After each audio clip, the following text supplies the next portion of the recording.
He was who? Well, I want Okay. Gertie needs to come back to class is what she needs to do. She knows that when class is running, she's required. When the professor rings that bell, she needs to come back to class. Sounds like a very strict rule. Does she have a... Hi, Jonathan. How you doing? Happy cat. How you doing today? Hi. How's life, Jonathan? Yeah. You doing good?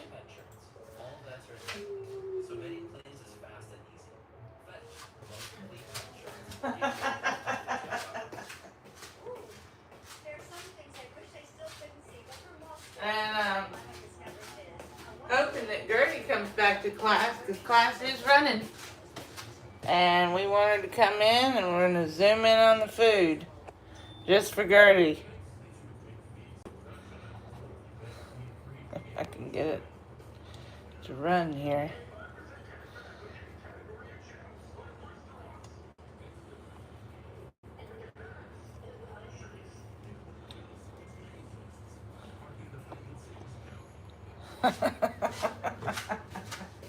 What else you been doing, Jonathan? I was out. Yeah. Did you have lunch, Jonathan? Done. Been done. Oh, yeah? What are you going to have for dinner tonight? Put Pizza? and pork chop. Pork chop. Oh, okay, I got you. Sounds like a good plan.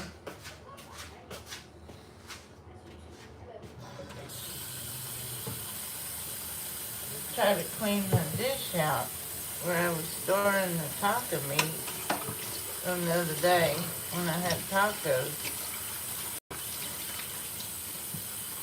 I don't know why my breakfast tacos gave me diarrhea, but in a way it's kind of a blessing. It's a blessing. Most people wouldn't say it's a blessing, but when I get diarrhea, I'm glad. Well, it's true. I mean, you know, everyone has their problems in life, and mine is constipation. When I can have diarrhea, I'm glad. What else is going on, Jonathan?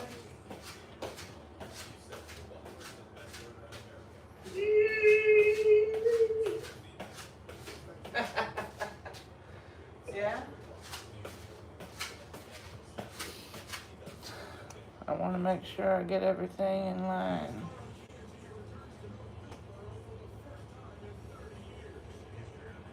In the shot.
So we got somebody. Ryan, where you been? Oh, that's not Ryan. Sorry. Wrong person. How you doing today? Sorry, I wasn't paying attention. Sometimes I'm not paying attention to the comments. How you doing today? How's it going? I'm not a bro, but how you doing today?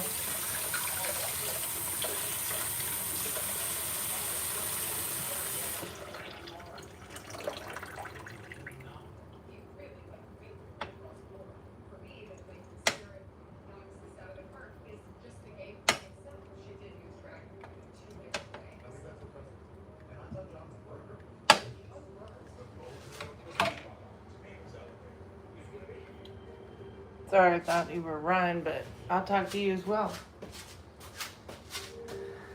I don't know where Ryan is. He's lost. He's supposed to be in class on time every time when the bell rings. Everybody's required to come to class on time every time when the bell rings. Welcome back to class. No, that's not the right one.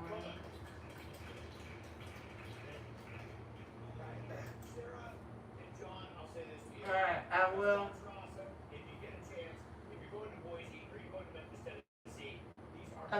Messi. Well, I really don't follow soccer, but I've heard of Messi. I haven't heard of the other one.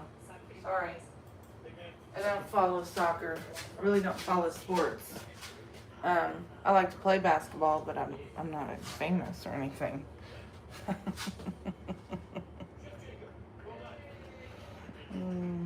No, I'm not famous.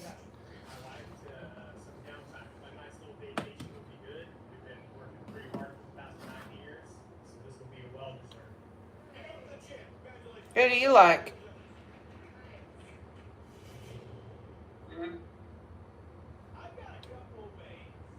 Thanks for the thumb up.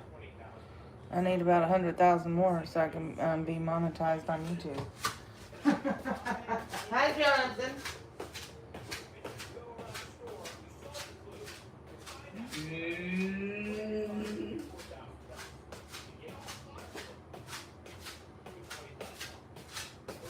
I'm double dipping. I'm on Bigo and YouTube Live at the same time. Sometimes I do my TikTok and Bigo and YouTube.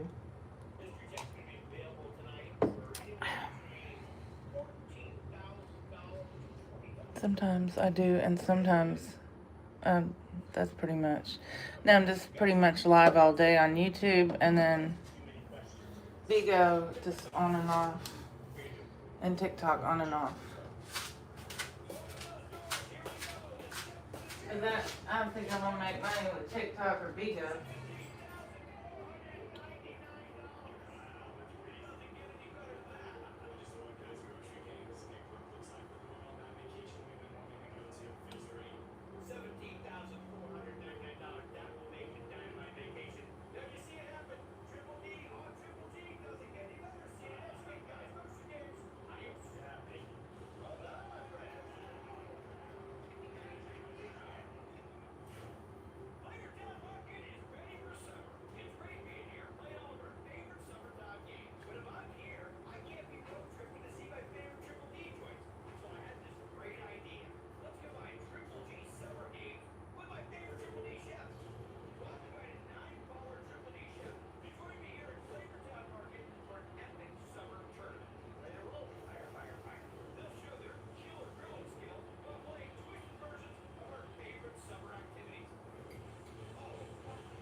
y'all doing today? If y'all type, I will respond. I got it pulled up on my computer set.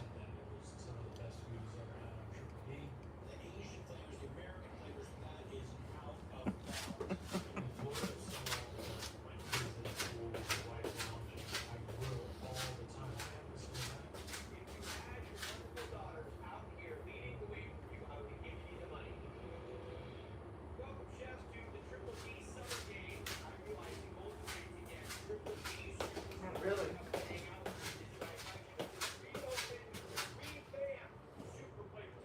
I want to welcome everyone in.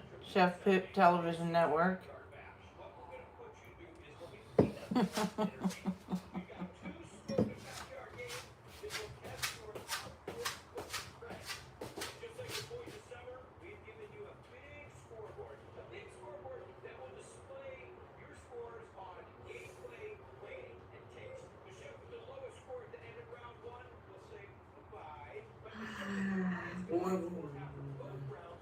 What are you doing, Jonathan? Looking. Yeah? Yep. Looky. Yeah.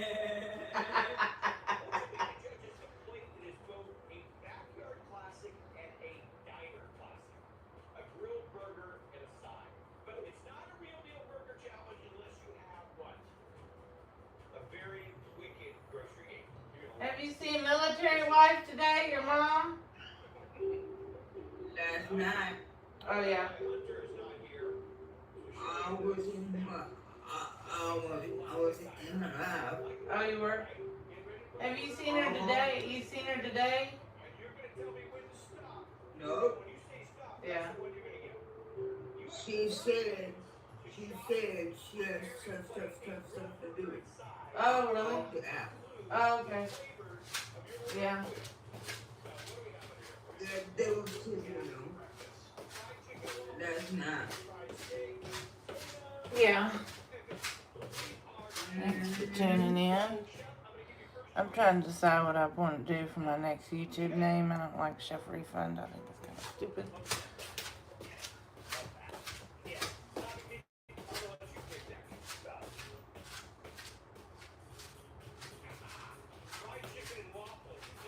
Yeah, that's what she said last night.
little pancetta to that.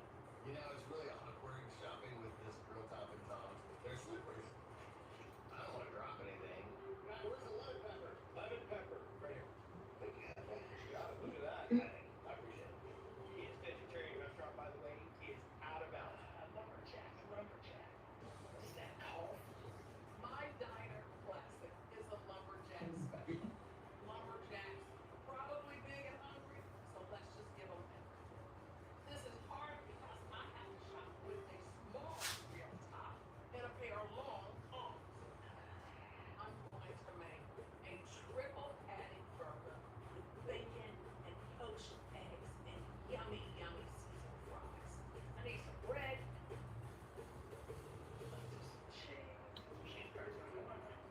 have you ever gone grocery shopping with 2 fingers? That's exactly what is happening. Potatoes. Okay. Hey, diner classic, you know what helps? Cup of fruit. Always. Cup of fruit. Okay, let's do cup of fruit. I like that. I'm grabbing fruit from Hunter. Why? Because he's cute. There you go. There you go. And you can't come back. You can't come back. You can't come back. Okay, hold on.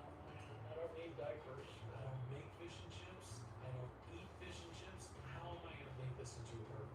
I'm just going to put fried fish on a burger. How cheap? I got it. With beer batter. American cheese. Russets. And for my side, I'm going to make some hand-cut chips. For my question, I'm shopping with this tiny little grill top. Everything is huge. The mayonnaise, the vinegar bottle. Vinegar. I was worried about dropping everything. Horseradish. Where is that right? Oh, yeah. What kind of game is this, Hunter? What kind of game is this? That's my father. That's his game. I'm just running today. I got it. All right. I'm doing it.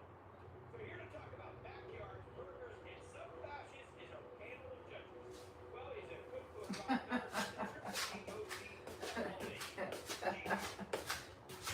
Jonathan drive in and drive. Hi, Jonathan. What are you doing?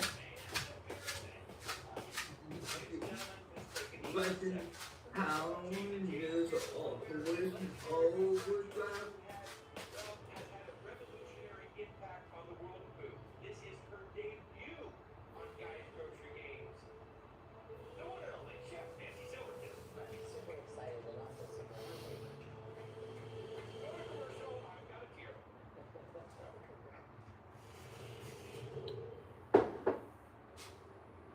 Welcome to Burning Man.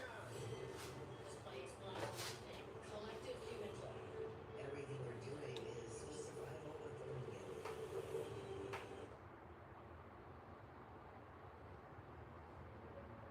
Anxiety is playing a total.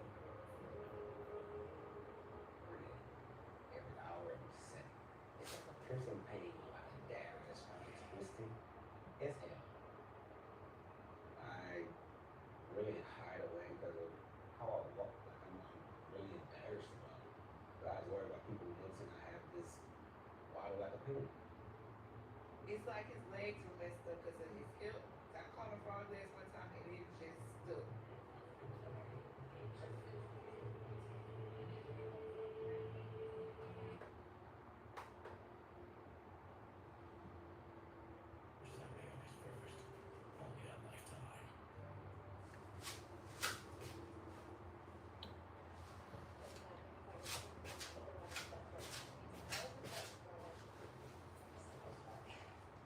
We're looking for everybody.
Agatha's in the doghouse because he's been drinking again.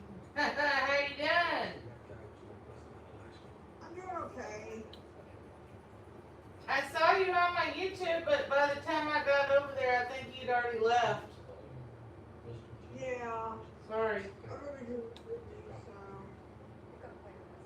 What have you been up to today? I'm going to start cleaning. Oh, yeah?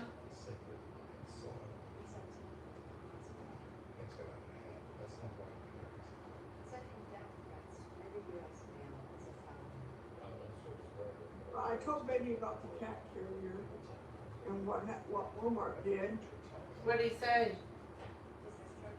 He said, well, order you something else that you want. So, that's what I'm going to do.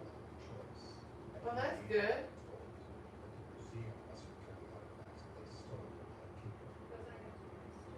It wasn't bad. But I mean, it's good he wants you to get something else. Ordered me some towels. If Cameron comes in here, I'm kicking her out. If who? There. Oh, yeah? What happened? Just like her being running her life. Oh, wow. That she has to get off the app. Well, they're not really married. Or well, they are married, but they're fixing to get divorced. Oh, wow. So I'm telling her, why are you letting him run your fucking life? Right. So you don't have a fucking friend. But she's supposed to sit there listening to her. So I'm done hearing about all her fucking little problems. I'm done. Good afternoon, Jonathan, my son. Captain Winky. How are you? Where's the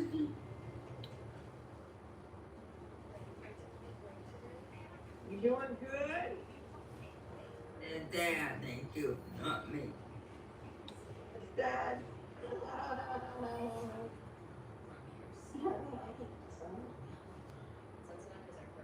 My dad's busy. I don't know what he's doing. He might come in here.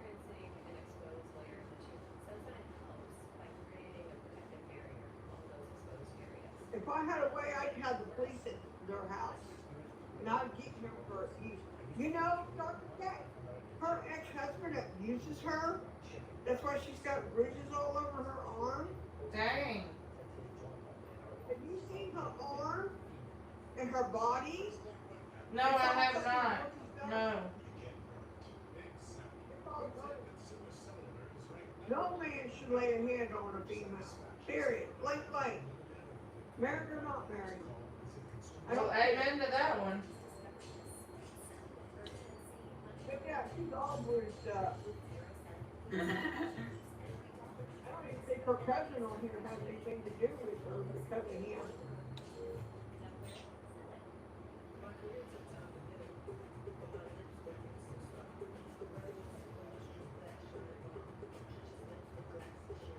I'm part of it. Being a woman bruised up like that. You don't see me all bruised up, do you? No.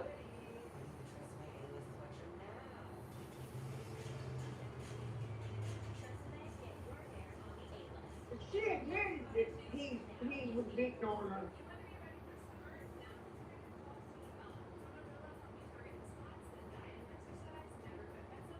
And you know what? I'm saying, well, I don't care. I don't give two fucks anymore. She can stay out of my fucking life. And I was trying to help her out.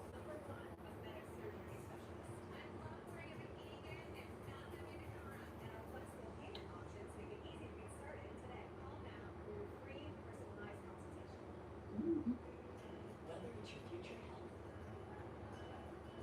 your future income, or your future happiness, becoming an AA member today can help. Join now for just $15. I'm not helping her no more. And get a second membership free. Plus, you'll receive an insulated trunk organizer.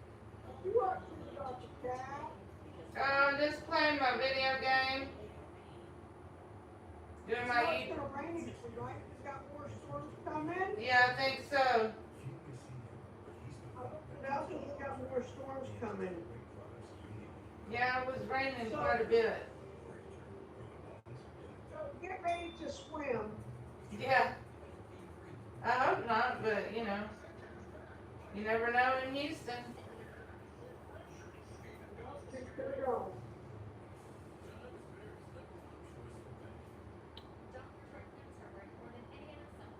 Yeah, we're sometime today. Or you're gonna get rain. Yeah, you are too. You are too, though. More rain? Yeah, we're getting more rain too. So has our friend been in here?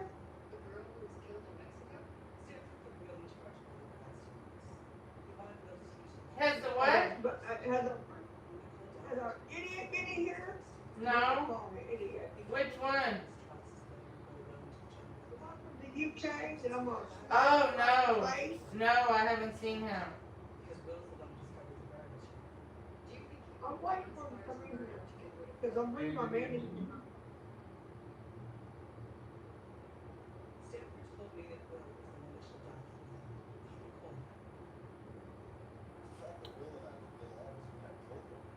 It's raining in Taco. That's right, it is raining tacos. What up, baby? Hello there, Just, sir. I'll be making dinner in a minute. It's, it shouldn't be Friday, you know.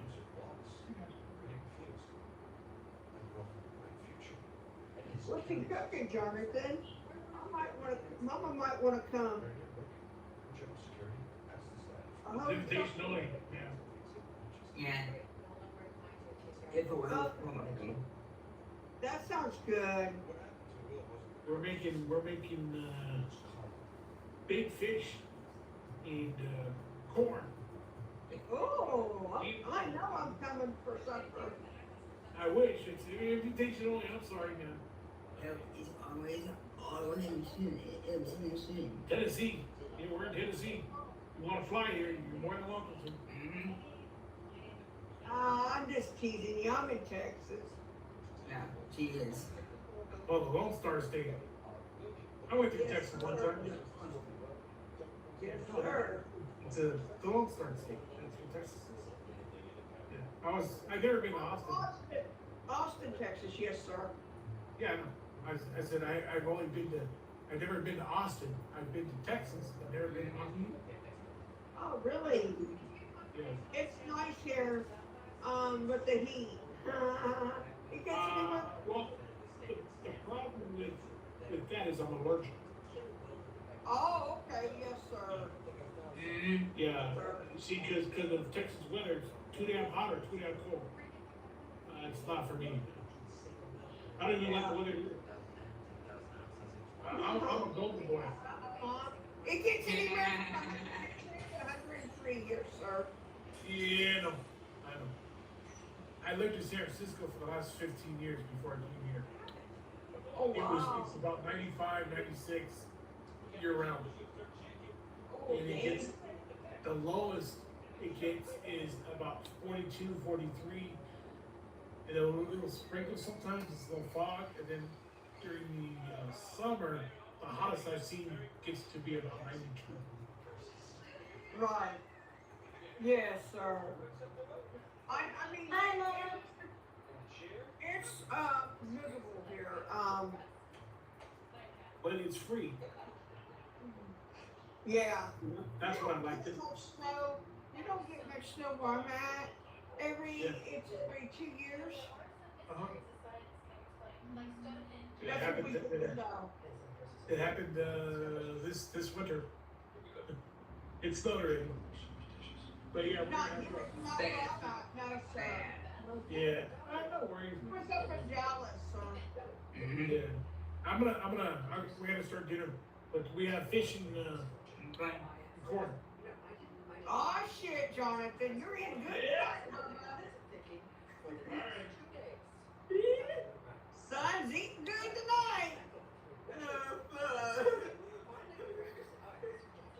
You didn't have your V8 too, son? Nope. I just money. Cool. That's cool. Feed is good for you. Yeah, that's in one of them. In one of them. Okay. I like your hat up. That's cool. You need to show your dad your hat. You look in.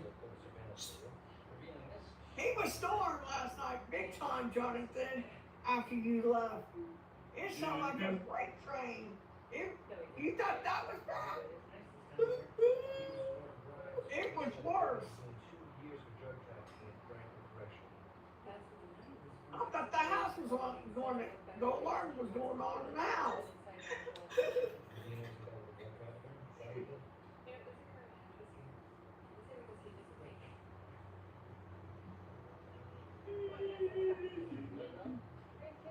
But Friday, Mom, Friday. Don't forget though. I won't forget.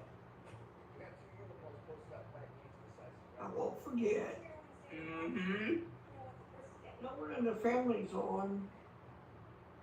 I seen it on earlier Did you? before I left. Oh, okay. Mm-hmm. Bubbles was on and your daughter was on. Oh, that's cool. Earlier. Yeah, that's cool. Yeah, I left about after lunch. Yeah, that's cool. You got things to do.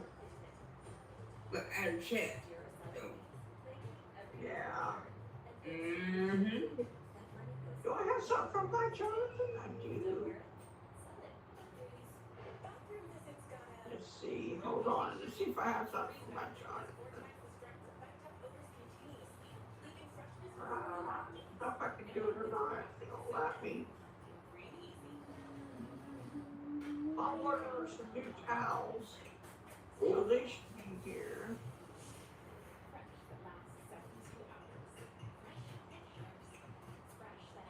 Dr. Cat, how come you're so Yeah. quiet? I'm just over here playing a video game. Okay. Are you playing that one game? Which one? The merge game? The merge game? Or the cat dog? Yeah. I'm playing the merge game. I'm not playing cat dog right now. Oh yeah, that's cool. Yeah. Which one have you been playing? Which game have you been playing? I just woke up at 11, so. Oh, okay. But I got a cat that thinks she's dog. And her name's Little Cockroach. I tell you what she did, Dr. Cat. What's she doing now? I had her house, you know, I had it open. Yeah. I was trying to do some other stuff to it. And she climbed right up in there. Really? She likes it? She was laying in it. Oh, that's nice. So, she thinks she got a ride. I said, girl, you ain't getting no ride, girl. I'm not gonna see her pull you around today. So, Yeah. yeah, she got a ride of her life. She was thinking. I said, girl. But yeah.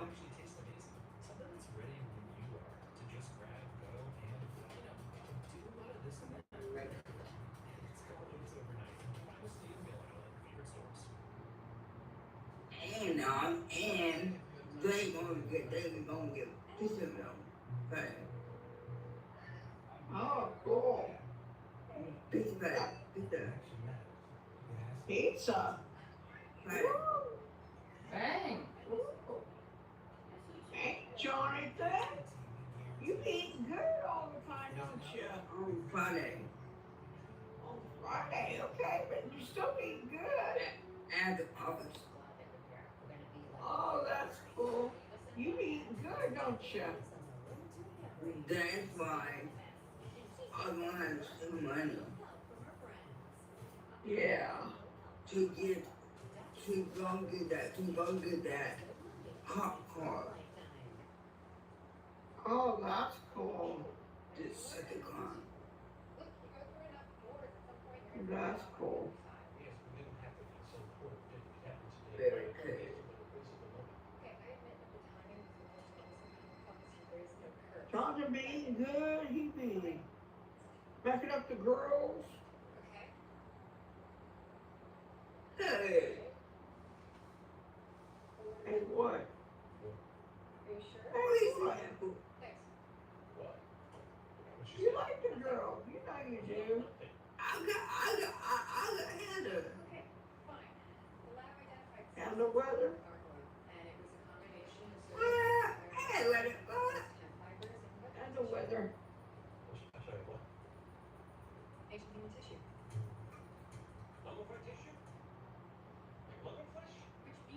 Well, these Jonathan games, be sucking up games the girls. sometimes they frustrate me. These damn video games, you know. Yeah.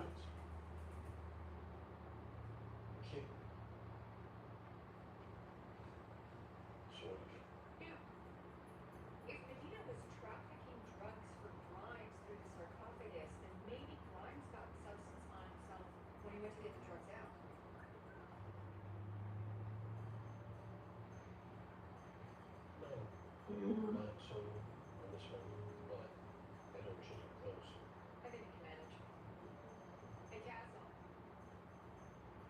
I don't know.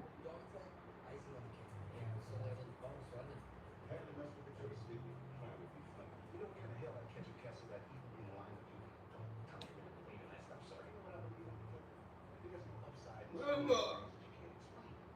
First year homicide, right? My partner tackles the suspect to leave a little gypsy smoke shop.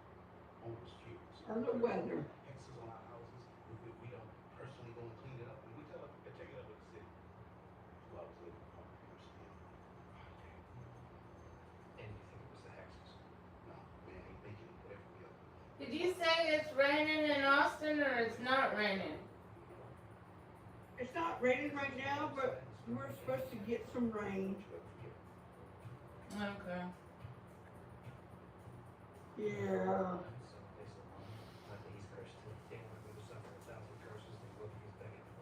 Which gonna suck, but you know how that goes, right? Yeah.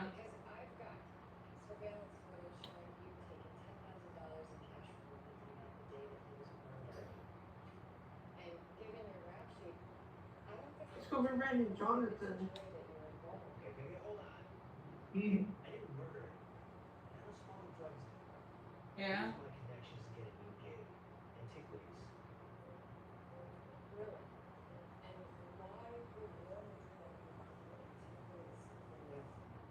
Not buying, selling. Have you ever had the roasted, I can't even, put it's too spicy. The roasted jalapenos from H-E-B? No. Will they grill? No. Are they good? I heard my friend, her husband buys them, and he said they're good. Yeah. So I stopped by the museum. I never had them, because I can't eat it, it's too spicy. Said all the attention. But yeah, I don't know if you like spicy stuff, but Yep. there you go. And some of them, they wrap them in bacon, Which point? Her disappearance. and they grill them outside of H-E-B. Oh wow. No, I don't know anything about it, but it sounds like something I would eat. Yeah. I don't know how much they are. No, they're not that expensive.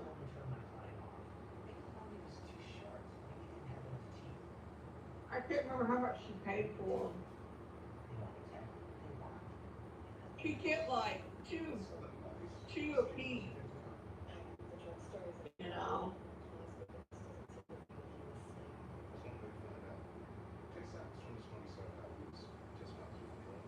Request, like I said, my stomach can't handle that. Yeah. But yeah.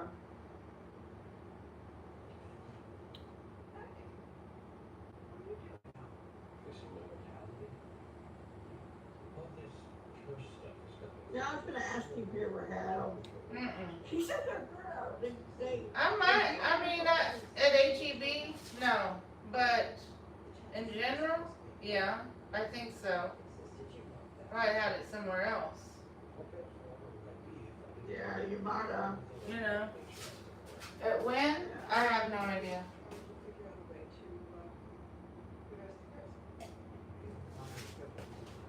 I've been wondering where Ryan is. Let's see, we got, I wasn't paying attention. There's nothing going on. Well, not really, but, you know, depends on how you look at it. I was sitting on the bed playing my video game.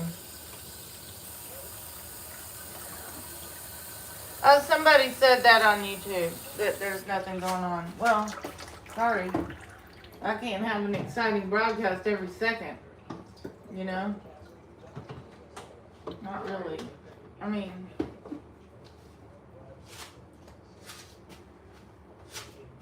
I haven't seen Ryan at all. Really? Yeah, I don't know where he is.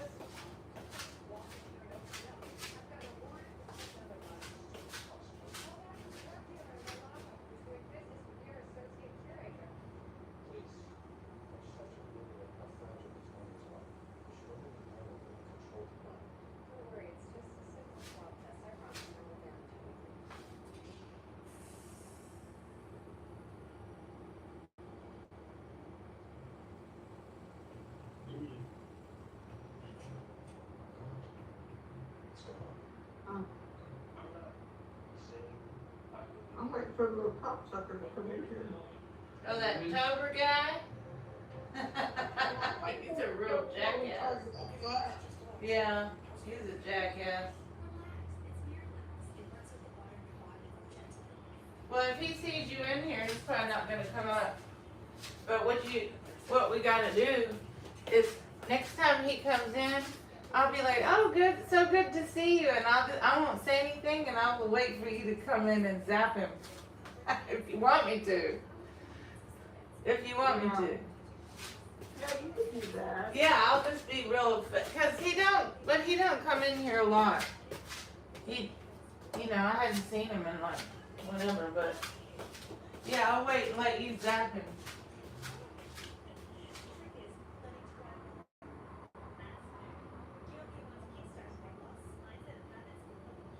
I don't need backup.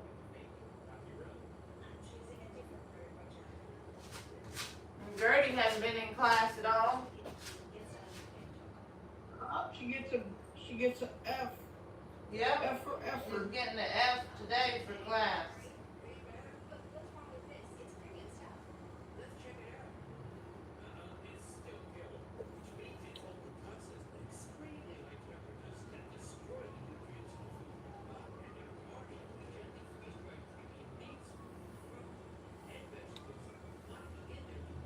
F for failure. No.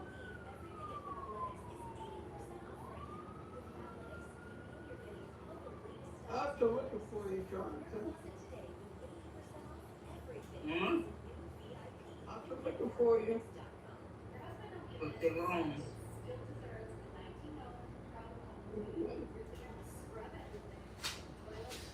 Oh. Hope I won't be able to lose weight. How y'all doing today? Thanks for tuning in. I've been paying attention to my YouTube channel. Oh, do anything about it. I'm not perfect.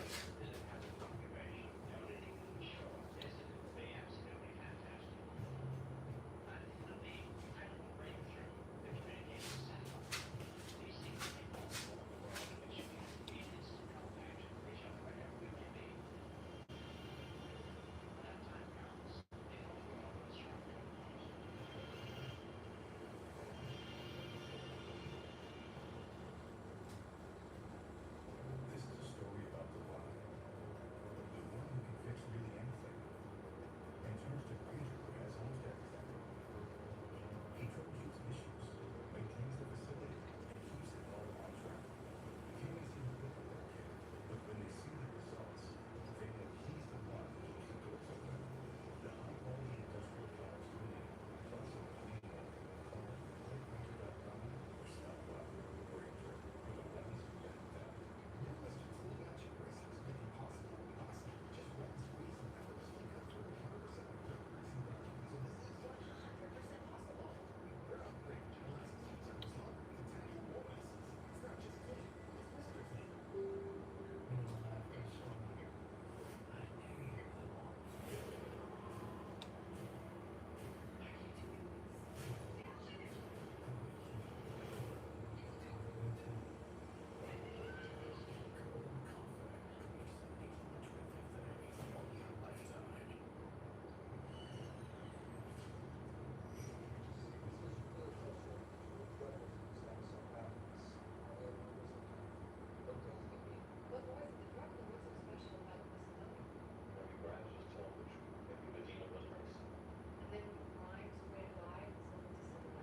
Exactly what a researcher swears was in survival was the day after he was killed.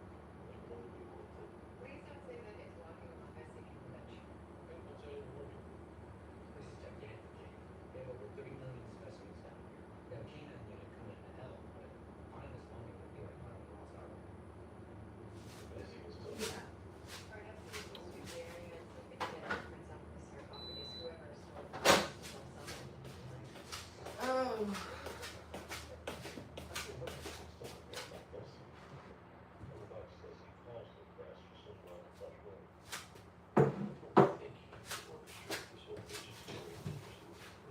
Order just to lose ticket sales now. Gotta make this redo.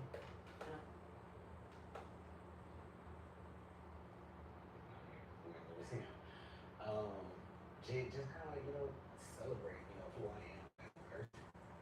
That's a blow to the ego, especially when you're used to being like the part. So I'm excited for that. So, are you dating?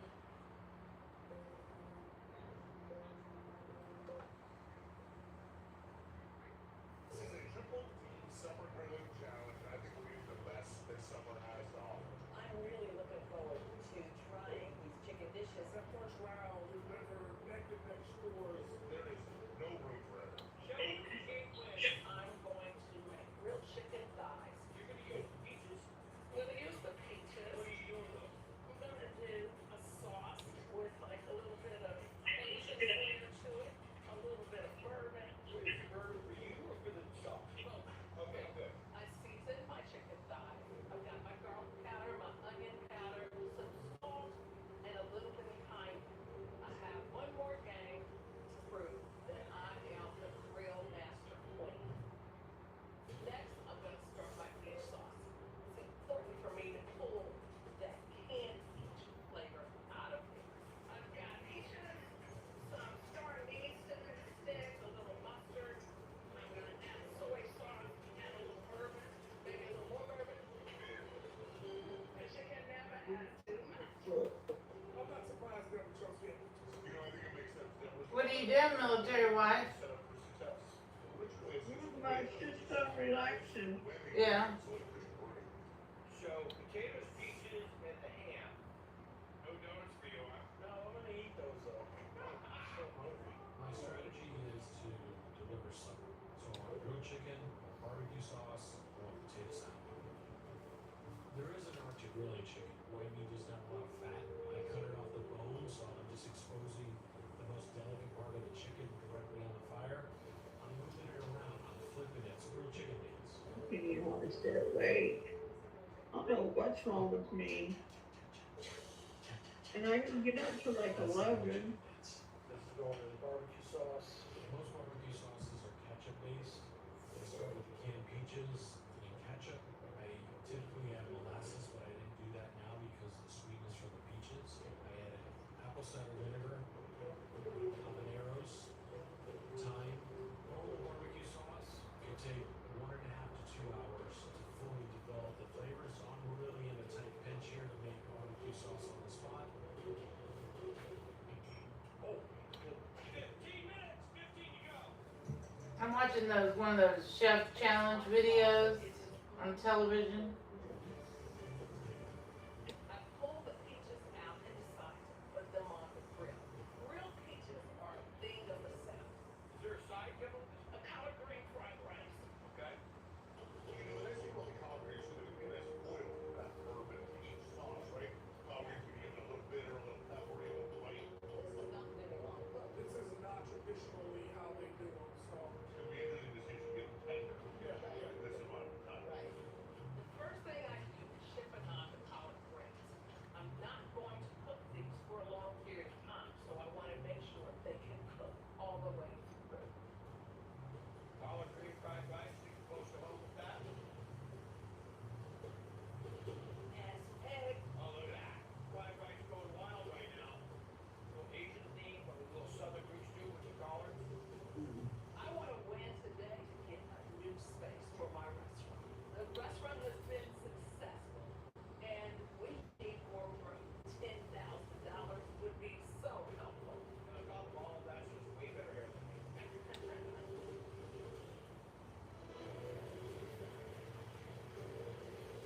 We're gonna fry a little bit. Chicken skin, a little accentuate your chicken dinner. Got it? And for my side, what I was thinking was like a warm potato salad that always has bacon in it. And you fry your bacon, huh? And I've been flavored now. I get the canned ham on the grill. I start to dry it out. I get some nice grill marks on it, and then I'm ready to chop it up into smaller pieces. I add the fresh potatoes to my canned potatoes, and that becomes the base of my potato salad.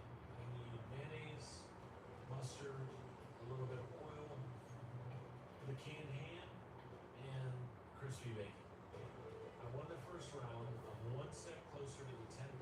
If I win today, that money's gonna go a long way in my company, keeping staff employed. It's been a tough year for restaurants. My employees need it more than me. 2.5 minutes. Got a little percent pot with the potato salad in it, the chicharron on top. Oh, it's a big chicharron on top. That's sexy. A nice little delicate piece of chicken there. And a little olive bar with my peach habanero barbecue sauce. Get some swirls on the plate. 1 minute. I put my grilled chicken thigh next to our rice. Wow, chicken looks nicely cooked. Then I drizzle my peach bourbon sauce over the dish. Gorgeous dish, chef. Gorgeous. Next, I add my salted grilled peach halves to the plate. It's looking like summer already. 5, 4, 3, 2, 1. And chef, that's it. Well done, everybody. Great job. Let's see who's got the winner grilled chicken dinner. Let's take it to the judges right this way. Winner grilled chicken dinner.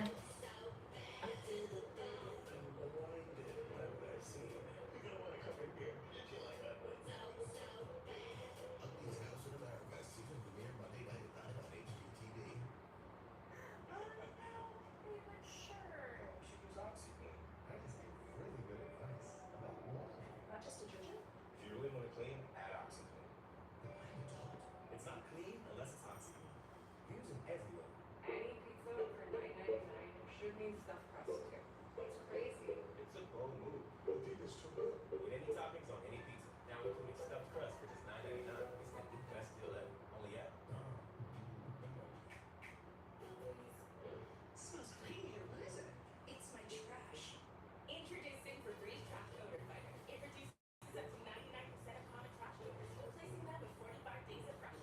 What else are you doing today, military wife? Diabetes plays a role in my story too. I had type 2 diabetes.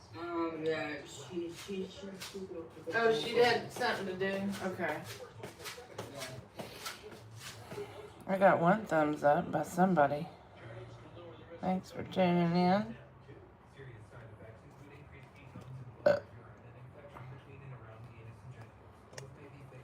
My legs are hurting.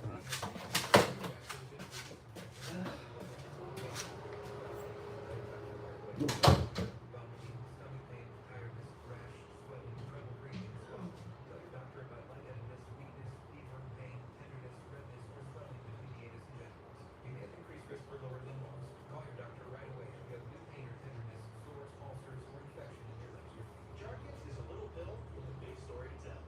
If you ask me, it's pretty swell. Action!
you, Weed.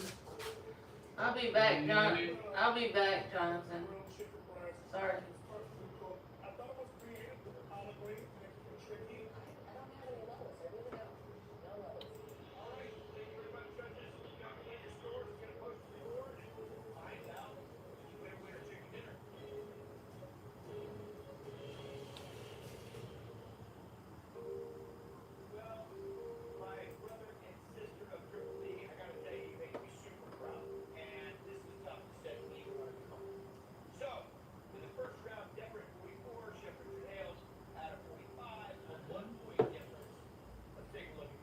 Yvonne, the #1 rated business travel platform that's your team book work travel in one place.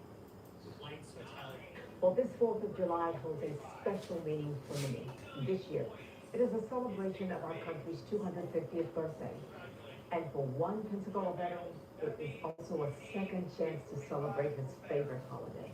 And just a few weeks ago, Ethan Crusoe, his family, they were planning his funeral. WEAR's Copeland Walsh joining us. And Copeland, the family is now celebrating something they feared they would never see, his recovery. Yeah, so this is a story of love and hope. Ethan's family tells me they never expected to spend this 4th of July together. It's not supposed to be the child, the father burying the child. It's supposed to be the other way around. The funeral was planned. The American flag was folded, and Ethan Prizo's family and nurses lined the hallways of Baptist Hospital. This was Ethan's honor walk, a tradition held for patients declared brain dead. It's a final farewell before organ donation.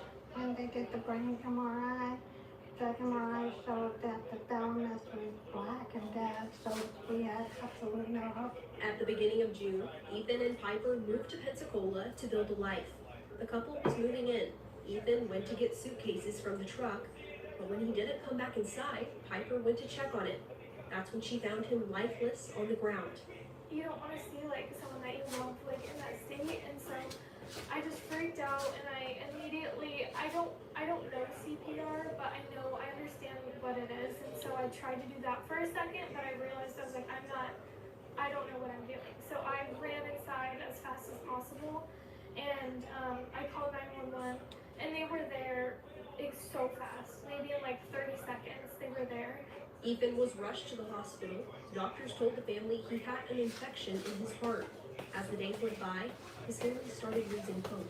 Piper's one request: give Ethan 10 days, a fighting chance. On that final day, the nurses took Ethan off of life support, and his family said goodbye. We wanted to do it together, and I was like, I don't know how I'm gonna go from like I just wanted to start a life with someone to like now all of that is gone, you know? Like, it's like having like the rug just like taken out from under you. But then a phone call from the hospital changed everything. We walked in, and saw that. I immediately got the nurse, and I'm like, Kenny, he's tracking me, and he's like, well, maybe he's just doing his movements, from this and that. And it was so funny. He came in, he's like, Ethan, stick your tongue out for me, and he goes, and stuck his tongue out. And he turned and looked at me, and his eyes was the size of silver dollars. And he's like, hold on, I gotta go get 2 nurses to witness this. So, and the 2 nurses he got was 2 of the nurses that did the honor walk with us. And he came in asking the same thing, stick out his tongue. And, they started crying. They're like, oh my gosh, this is a miracle. His family says there isn't another word to describe what happened. The one doctor did say, he goes, I can definitely see this in the medical books in the future, because they're all baffled. I mean, the doctors are baffled, the nurses are baffled. Ethan is now smiling, laughing at jokes, and even using sign language. He'll be transferred to a specialty rehab facility for traumatic brain injuries. It's going to be a long, slow process for recovery, but we'll take what we get, and all of us are patient right now, and we're just trying to do little visits at the hospital and let him get his sleep so he can strengthen.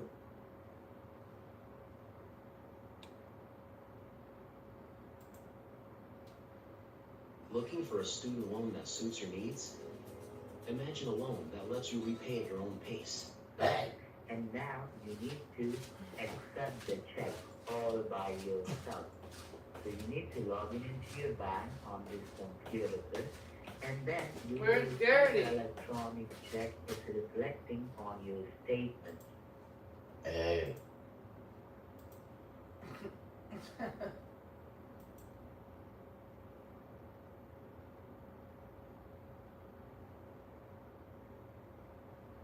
Hello? Hey, How you doing? I'm doing alright, yeah. How are you doing? Fine, and my legs are hurting when I try to stand up. That doesn't sound great. No, not really. What do you do for like food and for money? Well, I'm exercising right now, and walking back and forth. Okay. Yeah. Okay. What's on your mind?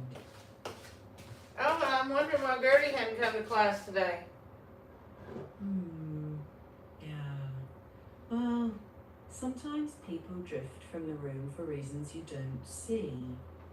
What's the last thing you heard about why she might not be there? She didn't like my nursery rhymes, and she told me she was going to give me money, pay for my psychiatrist and medication, and then she said because I did a nursery rhyme, she ain't going to do it.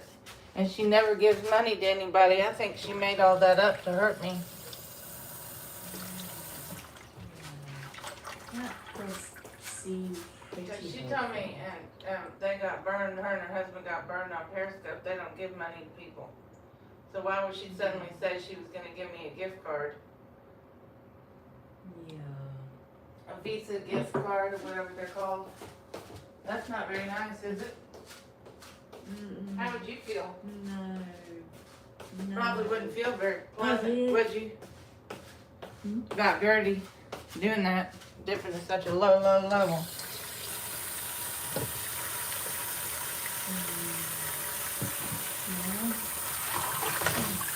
Pretty low. It is low, real low. Down in the basement behavior, really. Oh, it is. It is basement behavior.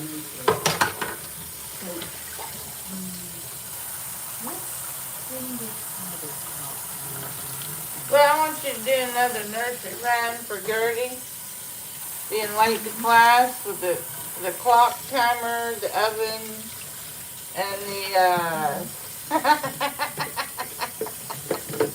clock timer and the oven, and the what else we got? The chalkboard and the chalk, and President Chef Soup.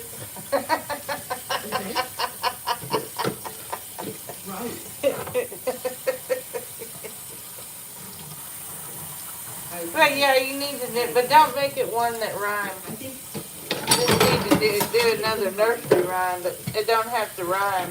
Okay. Yeah, I got it. Good. Here you go. Get it running. Dirty glass is funny. The oven timer's ringing clear. It says Tuesday. Clock says no.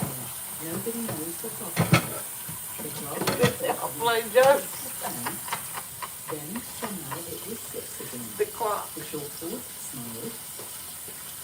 The bell said go, but where to go nobody knows. The calendar flipped with a paper side.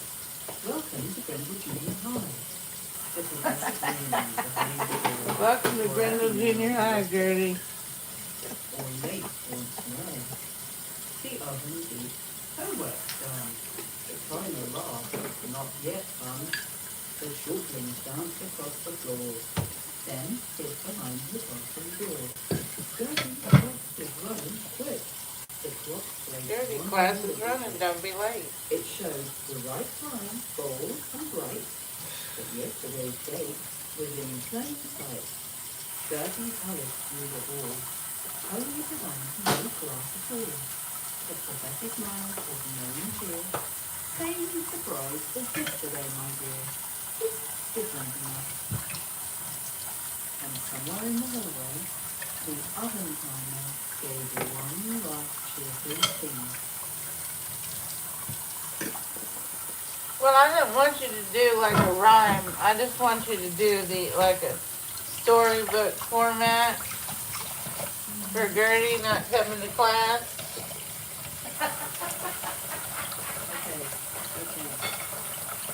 Okay. Yeah, do that. Do the storybook format. Gertie not coming to class anymore. She's late.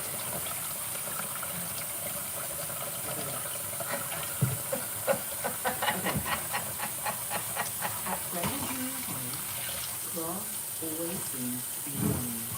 But nothing seems like a very long time. The classroom clock insists it's 8 o'clock. The calendar says it's Saturday, and the loving time beats anywhere.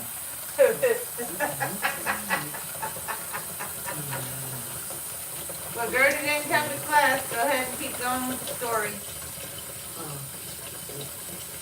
Okay. The chalkboard erases yesterday's lesson and writes today's, the same but not quite. The professor frowns around the room.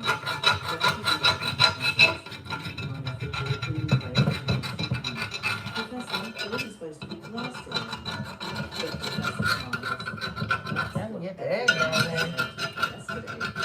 Just then, President Chef Soup walked through the hallway carrying a stack of papers labeled Important Classroom Business. He stopped, looked at the clock, looked at the calendar, shrugged, and kept walking as if everything made perfect sense. Outside, Gertie hurried toward the school, backpack in hand. She had finally found the correct classroom number and the correct time. Unfortunately, it was the correct time or the wrong day. She opened the classroom door. The students looked at her. The professor looked at her. The oven timer gave a cheerful ding. Gertie, the professor said, class has been running the whole time. My clock says I'm right on time, Gertie replied. It does, the professor answered. She didn't say it right, Gertie. It doesn't. Nobody explained anything further. The chalkboard erased itself. The chalkboard began whispering. President Chef Soup simply nodded.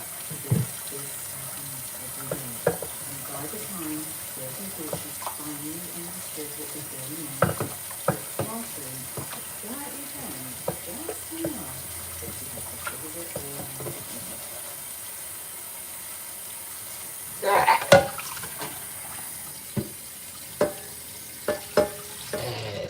Now I want the oven and the burned up biscuits to talk about the study hall penalties for Gertie missing class.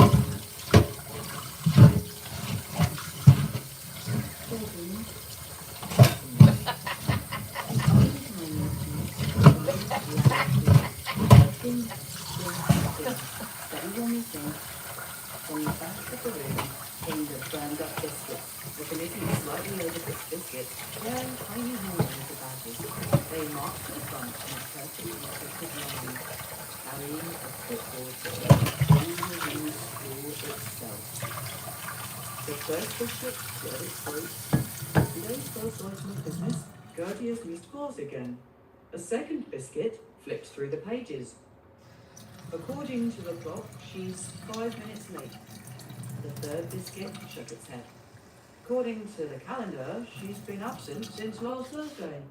The oven timer beeped again. Correction, it announced. She is both early and late. Please update the record. The biscuits all nodded as though that made complete sense. The professor folded his arms. What is the study hall penalty? The head biscuit stood under the wooden box so everyone could hear. The penalty is simple. Your team must report to study hall room number 7 as soon as she figures out which day it is. The chalkboard burst into laughter and began writing mysterious arrows all over the chalkboard. Every arrow pointed in a different direction. Just then, the classroom clock spun around once and stopped. The oven timer gave one cheerful ding. A biscuit picked up the professor. And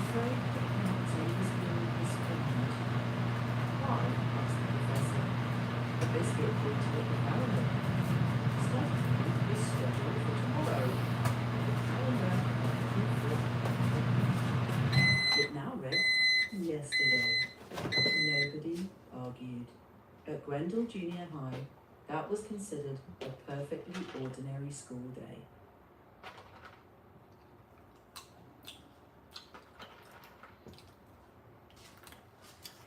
I want you to take it up a notch because that's not very interesting. Checking. Sure. Sure. The oven timer let out a long dramatic beep. The burned up biscuits froze. The largest biscuit slowly stood up. This is not an ordinary study hall meeting. The classroom went completely silent. The professor adjusted his glasses. What is it? The head biscuit opened a thick red book, the official book of missing students. The pages turned by themselves until they stopped on a blank page. Gertie Giggler. Charge number 1, the biscuit intoned, failure to report to class while class was clearly running. Charge number 2, said another, ignoring 3 oven timer warnings. 4 hallway announcements, added the third, and 1 very impatient classroom clock. The biscuits all sighed on the floor. The oven timer beeped twice. Additional charge. I just put my hand in that Using the hot timer, water. so Burn my finger. Wednesday has refused to arrive. A table between the classroom clock spun wildly. The calendar clicked so fast every month appeared. Then it stopped on a page that simply read, "Class is running." President Chef Soup walked in, carrying an oversized golden attendance book. He looked around the room. Has anyone actually seen Gertie today? Nobody answered. Then, somewhere deep in the hallway, a distant voice echoed, "Wait, I think I'm finally in the right classroom." Everyone rushed to the door. It swung open. The hallway was empty. Only Gertie's backpack sat outside with a note attached. Back in 5 minutes. I think I'm on yesterday's schedule. The oven timer dinged once. Ding! The burned up... Yeah, ding. The burned up biscuits all sighed together. The professor smiled. "Very well," he said. "Move today's study hall to whichever day Gertie eventually arrives." The chalkboard erased itself again and wrote a single sentence across the top in giant letters. Class is still running. The bell rang. No one could tell if it meant the beginning of class, the end of class, or the start of another mystery. I want you to take it up a notch, but you need to make it more interesting and odd. And do another episode. You have to do a next day in class. Right. Because every day in class is unique. The moment the oven timer screamed, every object in Grendel Junior High stopped moving. The classroom clock covered its own face with its hands. The chalkboard erased every word except one. Absent. The burned up biscuits marched in, carrying a heavy iron key, almost as tall as the professor. The professor looked concerned. "You brought that key?" "We had no choice," said the head biscuit. "Gertie has missed so many classes. Study hall has escaped." The room fell silent. "Escaped?" whispered one of the talklings. The biscuit nodded. "It walked out the back door this morning and refuses to return until Gertie signs the attendance book." Just then, a classroom door slowly opened by itself. Nobody had touched it. Inside was another classroom. Inside that classroom was yet another classroom. Every room looked almost the same, except there are the differences. clocks all showed different times, and the calendars all showed different years. President Chef Soup peered into the endless hallway of classrooms. "Don't follow the third bell," he warned. "Last semester someone did, and they came back before they left." The oven timer beeped nervously. The classroom clock pointed toward the ceiling. Written across the ceiling in fresh chalk were the words, Gertie, class has been running the whole time. Then, footsteps echoed through the hallway. Everyone smiled. Gertie's here, whispered a shortling. The footsteps grew louder. The doorknob turned. The door opened. No Gertie. Instead, her attendance slip floated into the room by itself, stamped in bright red ink. Present on the wrong day. The burned up biscuits immediately held an emergency meeting. The head biscuit banged a tiny rolling pin like a judge's gavel. I moved that Gertie received 3 hours of study hall. Another biscuit objected. Impossible. Why? Study hall was gone looking for her. The professor slowly closed the attendance book and smiled. Then today's assignment is simple. What is it? Asked the class. The professor pointed toward the empty hallway. Find study hall before study hall finds Gertie. The oven timer gave one final ding, and every clock at Grendel Junior High quietly disagreed on the time.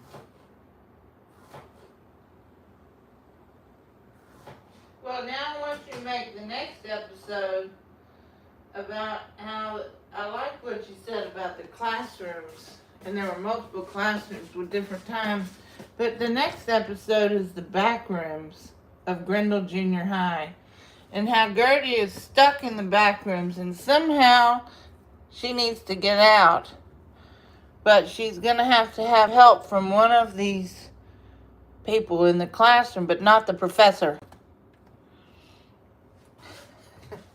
Chicken. That fits. Episode, The Backrooms of Grendel Junior High. The morning bell rang exactly 3.5 times. Everyone in room 8 looked toward the hallway. Gertie still hasn't made it to class, said one chalkling. The professor looked at the empty desk, but said nothing. Instead, the oven timer gave one quiet ding. The classroom clock stopped ticking. The chalkboard wrote 4 words. She took the wrong door. Nobody seemed surprised. President Chef Soup looked slowly. No, it's President Chef Poop, not Soup. Poop, P-O-O-P. Okay. Yeah. President Chef Poop looked slowly down the hallway. Gertie's backpack still sits there, waiting. At that exact moment, a distant locker door slammed. Footsteps echoed faintly, and Gertie's voice called. Wait, I think I'm finally in the right classroom. But when they opened the door, the hallway was empty again. Only this time, a single note fluttered to the floor. If you really want to find me, don't follow the bells, follow the chalk. Inside the classroom, the chalkboard waited, clean, black, and strangely calm. On it, one word written in fresh chalk. Welcome. Gertie stepped inside, and for the first time in a while, she didn't quite know which day it was, and didn't care. The chalk felt like a beginning and an answer. Well, that's a great episode, but I think you need to, for the next episode, let's do a Merry Christmas episode for Gertie. Now, you're saying Gertie, but it's really said Gertie, G-E-R-D-Y, Gertie. And we got Garla, Gula, and Grendel. Let's do a Merry Christmas episode. I like it. Yeah. Nice. That's A holiday episode. Yes. Yeah, that will make A it. Gertie episode with Grenda, Gula, and Garla. Okay, got it. Episode, A Very Confusing Christmas. Junior High. Snow had somehow begun falling inside the classroom. Not outside, inside. The classroom clock told the Santa hat and insisted it was December 25th. The calendar disagreed and claimed it was the beeping carols. Every verse ended with Gertie, class is running. Gertie Junior The High. burned-up biscuits had decorated themselves with tiny strings of blinking lights. Every few seconds, they announced another holiday rule. Rule number 1. No opening presents until Gertie arrives. Gala looked at the pile of brightly wrapped gifts. How long have we been waiting? Gula. Go ahead. You got stuck. Hello? Go ahead. The Christmas episode. Checked 3 different calendars. According to this one, 5 minutes. According to that one, 12 Christmases. President Chef Poop walked into the room carrying a giant red attendance book wrapped in ribbon. He opened it. Instead of names, every page simply read, "Has anyone seen Gertie?" The chalklings searched every desk, every locker, every hallway. One tiny chalkling named Scribble noticed something unusual. "Gertie's name isn't missing," Scribble said. "It's moving." Sure enough, the letters of Gertie's name crawled across the page by themselves, leaving a trail of chalk dust. The burned-up biscuits gathered around. "If we follow the trail," whispered one, "it might lead to the back rooms." "But only one person can go in," said another. "Too many people, and the hallways multiply." Scribble picked up a small piece of chalk, tucked it behind one ear, and stepped through the classroom supply closet. The closet wasn't a closet anymore. It opened into It opened into what? miles of damp beige hallways, humming softly like fluorescent lights that never The turned back room. Some Grendel Junior Scribble High. took one step and the floor rearranged itself just to make things complicated. Now I want you to do the next episode called The Secret Christmas Gift. All right. About the gift after Gertie is escaped from the back rooms. And then the Christmas tree is there. The Christmas tree is there with the candy and the hot chocolate. And everyone's except the professor. The professor's not Christmas there. morning arrived exactly on schedule according to one clock. Every other clock disagreed. Snowflakes drifted through the classroom, not melting. The burned-up biscuits had stacked presents under a crooked Christmas tree made entirely of chalk. Gala hung tiny ornaments in the shapes of classroom bells, while Gula counted candy canes that never seemed to stay the same number twice. The oven timer gave a cheerful ding. "Attention, class," it announced. "There is one secret Christmas gift. It belongs to Gertie." The room fell silent. President Chef Poop opened the golden attendance book. Tucked inside was a tiny envelope sealed with bright red wax. Across the front it read, "For Gertie, open only after attending class." Just then, somewhere beyond the doorway, everyone heard familiar footsteps. The oven timer gave one hopeful ding. Girls know Gertie's finally here. The story ends before the door opens, leaving everyone to wonder whether the Christmas gift will finally be revealed, or replaced by another Grendel Junior High surprise. Well, I needed to do another episode Sure. where the Grendel Junior High students, which they're really not a part of the play. It's just Gula, Garla, Grendel, and Gertie are really the main students. Now the other students are extras, so they talk now and then. And remember, the professor is the director of the play. She's not in the play. Okay. You can refer to the professor of the classroom, but she's not part of the play. Sure. The other people are the ones that control the classroom. Right. Here's an episode built that way. Episode: The Missing Director's Notes. The classroom at Grendel Junior High was already decorated for Christmas. A chalk Christmas tree stood in the corner, candy canes hanging from its branches, steaming cups of hot chocolate sat on the desks. Carla looked around. Has anyone seen the professor? One of the background students shrugged. I thought the professor was already here. Another extra pointed to the director's chair at the front. It was empty. Grendel walked over to the chair. Resting on the seat was a large leather notebook labeled Director's Notes. Do not open until class is running. The oven timer gave a ding. Class is running. Still, no one opened the notebook. Gula noticed something odd.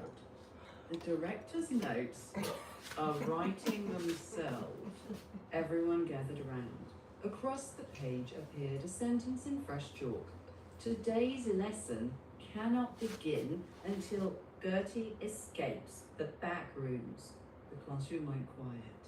One of the background students whispered, "Should we go look for her?" Gala smiled.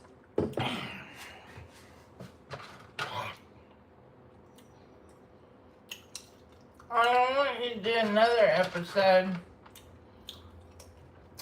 where Gertie rides her bike to school, but the chalk and the burned up biscuits and the hour hand and the numbers steal the bike during class and hide it. Episode: The Case of Gertie's Missing Bicycle. It was another unusual morning at Grendel Junior High. Gertie rode a bright blue bicycle to school, parked it right outside the classroom door, and locked it. Inside, the oven timer gave a friendly ding. The chalkboard wrote "Class is running." Gertie hurried in. But the moment the door shut, a tiny piece of chalk rolled across the floor. The burnt-up biscuits peeked from behind the bookshelf. The classroom numbers stretched and whispered, "Operation Bicycle, begin!" While Gertie was paying attention inside, the animated ruler stretched itself along the hallway. The numbers climbed down from the walls, tiptoed over the tiles, and very quietly unchained her bike. 1, 2, hide! The bike rolled away soundlessly into a hallway that wasn't there a second ago. And a few minutes later, class ended. Gertie walked outside. "My bicycle was gone." "I looked at it," she said. "I swear I looked at it." Scarlet frowned. "I thought it was right here." Grendel knelt down. Someone had clues. The chalkboard erased itself and wrote, "Follow the numbers." Immediately, the numbers began hopping from one point to the next, forming a trail. Number 7 stopped and laughed. "You'll never guess where we parked it." Gertie folded her arms. "Something strange is going to happen today." The oven timer gave 2 playful pings. "Stolen," it announced. "It's attending a very important lesson." "A lesson?" asked Gertie. "Yes, bicycle study hall," replied the classroom clock. At the end of the hallway stood a tiny garage with a sign that said "Bicycle Study Hall." Inside, Gertie's bike sat proudly with a paper hall pass attached to the handlebars. The note read, "Your bicycle was late for class yesterday. Get back to attend study hall today." Carla burst out laughing. Grendel shook his head. Gula smiled a little. Only at Grendel Junior High could a bicycle get perfect attendance while Gertie was marked late. And the chalkboard added one last sentence. "Tomorrow, don't be surprised if the backpack gets homework before Gertie does." That was a real good one. Now we're going to take that up a notch and we're going to do the Grendel Junior High graduation from preschool to first grade. And then we're going to do that the bicycle moves on, but Gertie, Gula, Grendel, and Garla They're gonna stay in kindergarten. Checking. Alright, episode. The graduation that graduated without them. It was graduation day at Grendel Junior High. The classroom was decorated with paper stars, balloons, and a banner that said, "Congratulations, preschool class." The oven timer gave a happy ding. The chalkboard drew little graduation caps.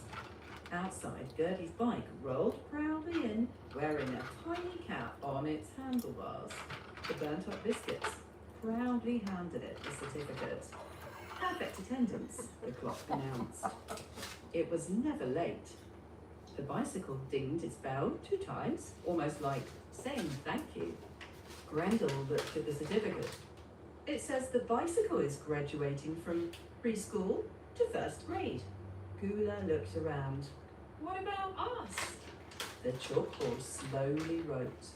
Gala, Gula, Grendel, Gertie remain in kindergarten. Nobody seemed upset. At Grendel Junior High, staying in kindergarten just meant more adventures ahead. One of the background students whispered, "Does that mean we'll all be in the same class again?" Another extra smiled. "I hope so. That's where all the strange things happen." The bicycle rang its bell once more and rode off down the hallway towards 1st grade. The hallway stretched longer than anyone had ever seen. The oven timer gave a cheerful ding, and the chalkboard erased the graduation banner and wrote in big letters, "Some students move on, some stay together." At Grendel Junior High, every new school year brings another mystery. Gala picked up her backpack. "So, kindergarten again tomorrow?" Gula grinned. "If class is running?" They all laughed, because at Grendel Junior High, the next adventure was always waiting just outside the classroom door. And then for the next episode, I want that bicycle.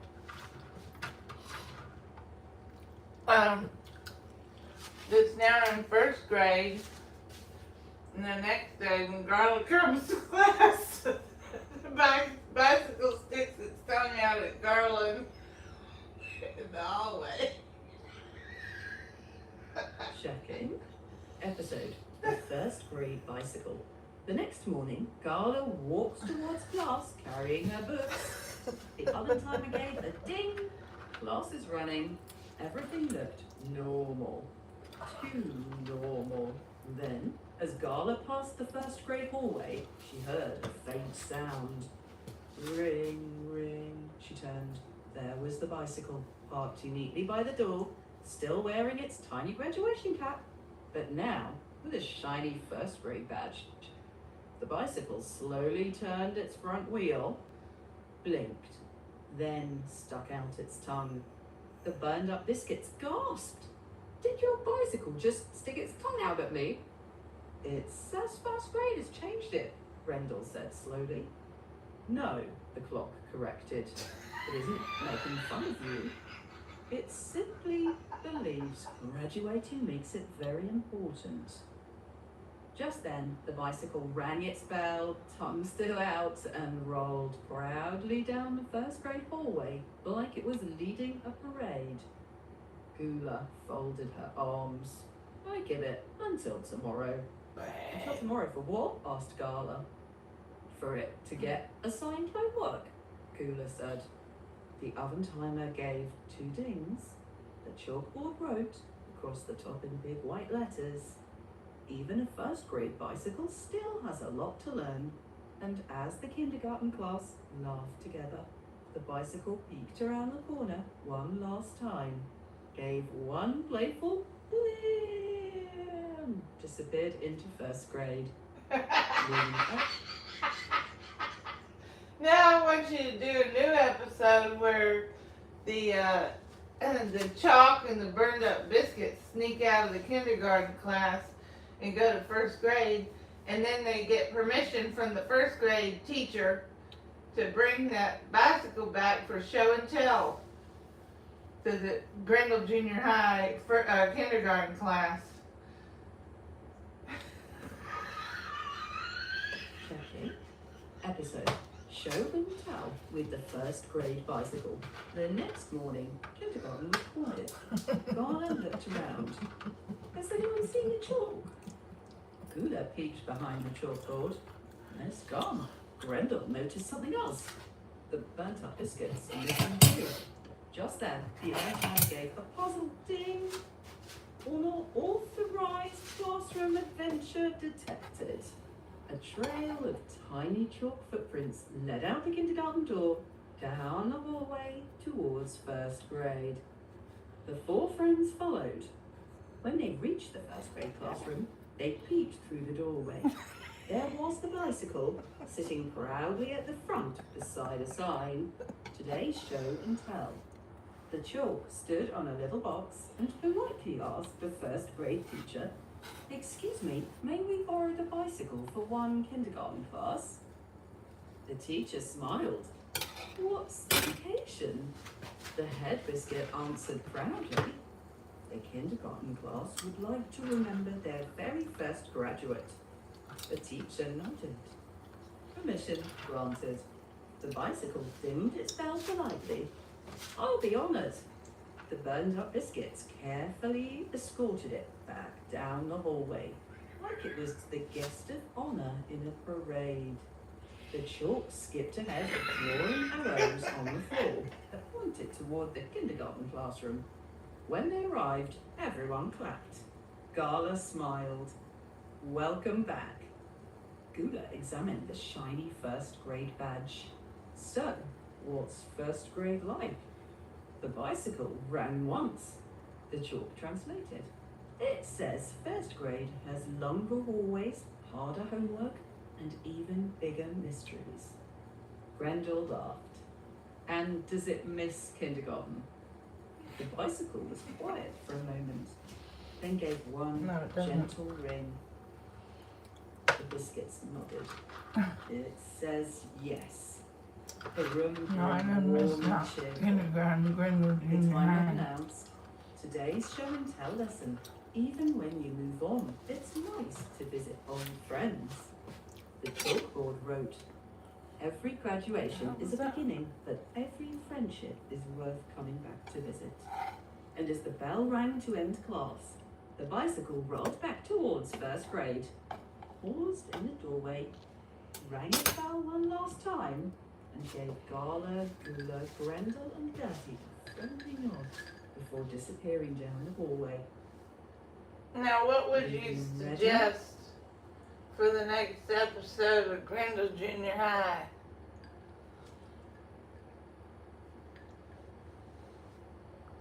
Checking. Episode. The hallway that switched grades. The next morning, the oven timer gave a ding. Gala, Gula, Grendel, and Gertie walked together, but something was different. The kindergarten door had two signs. One said kindergarten. The other said first grade. "Which one is ours?" Gala asked. Before anyone could answer, the signs switched places.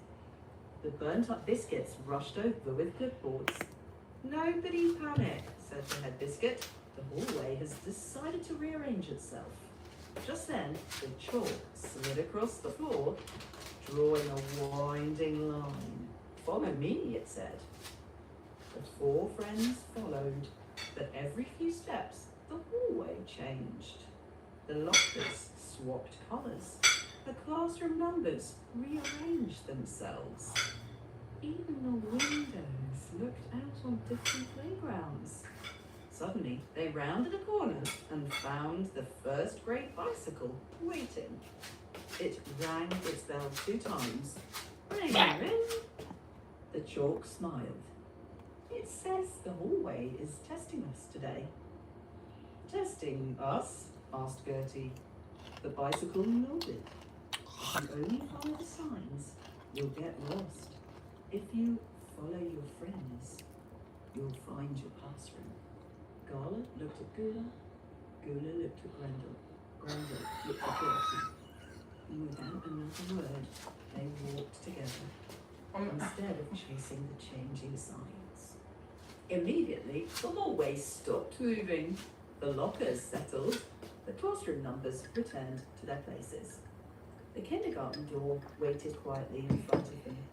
The oven timer gave a happy ding. Task complete. The chalkboard wrote one last lesson. At Grendel Junior High, hallways may change, summings may switch, and clocks may disagree. But good friends can always find the way together. And this time, as the bicycle rolled off towards another mysterious school day, it didn't stick its tongue out. Now I want you to do the next episode that now that the bicycle is in first grade, it gets hired by the professor to be a participant in the Grendel Junior High classroom with the oven, the chalkboard, and the timer clock. Checking. Episode, the first grade bicycle gets a new job. The next morning, Grendel Junior High was quiet. Carla, Una, Grendel, and Gertie noticed something different by the chalkboard. "What's that?" whispered Carla. The oven timer dinged. The clock ticked twice. Ding! Special classroom staff meeting. The chalkboard wrote, "Welcome, new classroom helper." In rolled the bicycle, still wearing its first grade badge, but now with a new name tag that read, "Classroom Assistant." The biscuits marched behind it, carrying a tiny clipboard. "The kindergarten class would like to borrow you," the head biscuit announced. The bicycle rang its bell. "Ring, ring. I'll be honored." The chalk delivered a fresh piece of chalk to each desk. The timer gave 3 happy dings. "Employee of the day." The bicycle gave a proud little ring, but instead of sticking out its tongue like before, it gave everyone a polite bow. The chalkboard wrote the final lesson of the day. Sometimes the student becomes part of the adventure. As class ended, the bicycle rang its bell once more, rolled back towards the first grade hallway, but this time it waved its front wheel goodbye, leaving the kindergarten class with one more adventure to look forward to tomorrow. I want you to take it up a notch. We need to make it more interesting than that. That's boring. Check in, sure. Episode, the bicycle joins the classroom staff. The next morning, the 4 friends entered kindergarten and stopped short. The timer was silent, the clock wasn't ticking, the chalkboard was blank. "Something's wrong," whispered Guna. Then, ding! The oven timer sprang to life. "Emergency classroom assembly." From behind the chalkboard rolled the bicycle, but it had changed. Its first grade badge was gone, replaced with a brass badge that read, "Official Classroom Assistant." The biscuits carried a scroll. "By order of the classroom itself, the bicycle has accepted a new position." "What position?" asked Gala. "Classroom Assistant." The chalk leapt into the bicycle's basket. The clock surrendered one of its hands. The timer gave a loud ding. "Orientation begins now." The bicycle rolled to the center of the room. Desks slid into a circle. The chalkboard wrote by itself, "Today's lesson, keeping the classroom running." The bicycle rang its bell once. Immediately, the classroom came to life. The chalk flew through the air, writing notes. The clock spun backwards and forwards, correcting assignments. The biscuits stamped papers. Approved. Late. Early. Reach on time. Tomorrow. Then something unexpected happened. The bicycle rolled toward the classroom door. It didn't open it. The door opened for the bicycle. I've never seen the school trust anyone like that, Gertie whispered. The bicycle rang its bell twice. It isn't making fun of you, it just believes graduating makes it important. The room was warm and calm. The timer announced today's lesson. Even when you move on, it's nice to visit old friends. The chalkboard wrote, sometimes the student becomes part of the adventure. And as the bell rang, the bicycle rolled back towards first grade, pushed open the door, and this time it simply waved, leaving everyone a little braver. Now I want you to do the next episode where Gertie comes to class the next day, but there's a lock on the door and a puzzle, and she can't get in because the chalk and the chalkboard had played a joke on her. Check in. Nice. Episode, The Locked Classroom Puzzle. The next morning, Gertie marched confidently toward class. But there hung a giant brass lock on the kindergarten door. The oven timer dinged once from... Oven timer doesn't ding once, it dings multiple times. And sometimes it doesn't ding, it sings. Ah. So that changes things. It does a little bit. In that case, the timer sang 2 quick notes, like a taunting little melody. The chalkboard wrote, welcome to the puzzle. The lock on the door clicked into shape, into a riddle. She can't get in. What opens only when you listen? Gertie crossed her arms. I don't get it. The chalk giggled. Can't get in. Maybe it unlocks if you stop rushing and pay attention. The biscuits shuffled forward, holding their clipboard. We propose a test. They closed their eyes. The bicycle, roaring in from the hallway, gave a single soft ring. The lock clicked again, just a little bit open. The chalk beamed. Maybe the answer is calm. Gertie took a breath. For once, she didn't rush or complain. She just listened. The lock clicked fully open. Inside the door wasn't a classroom. Oh no! It was a tiny stage with costumes and a sign that read, today's lesson, improv. The chalk squeaked with delight. No one told us we had show and tell today. So, the puzzle wasn't punishment, it was a surprise performance. And the kindergarten suddenly had a stage. Well, and then Chef Poop has 3 sons, and they're called the Pooplets. And when the doorknob came and played the trick on Gertie, then the Pooplets became friends with the doorknob, and the doorknob is going to join the class of the shenanigans. Okay. A new episode then.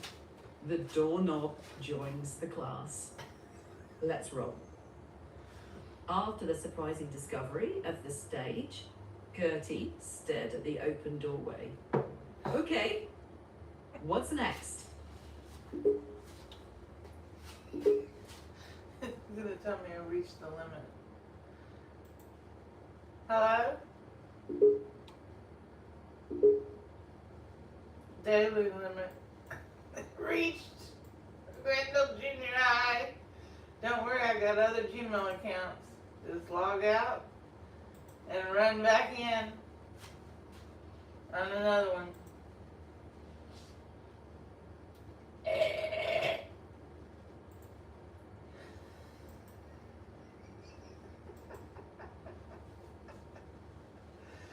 Okay.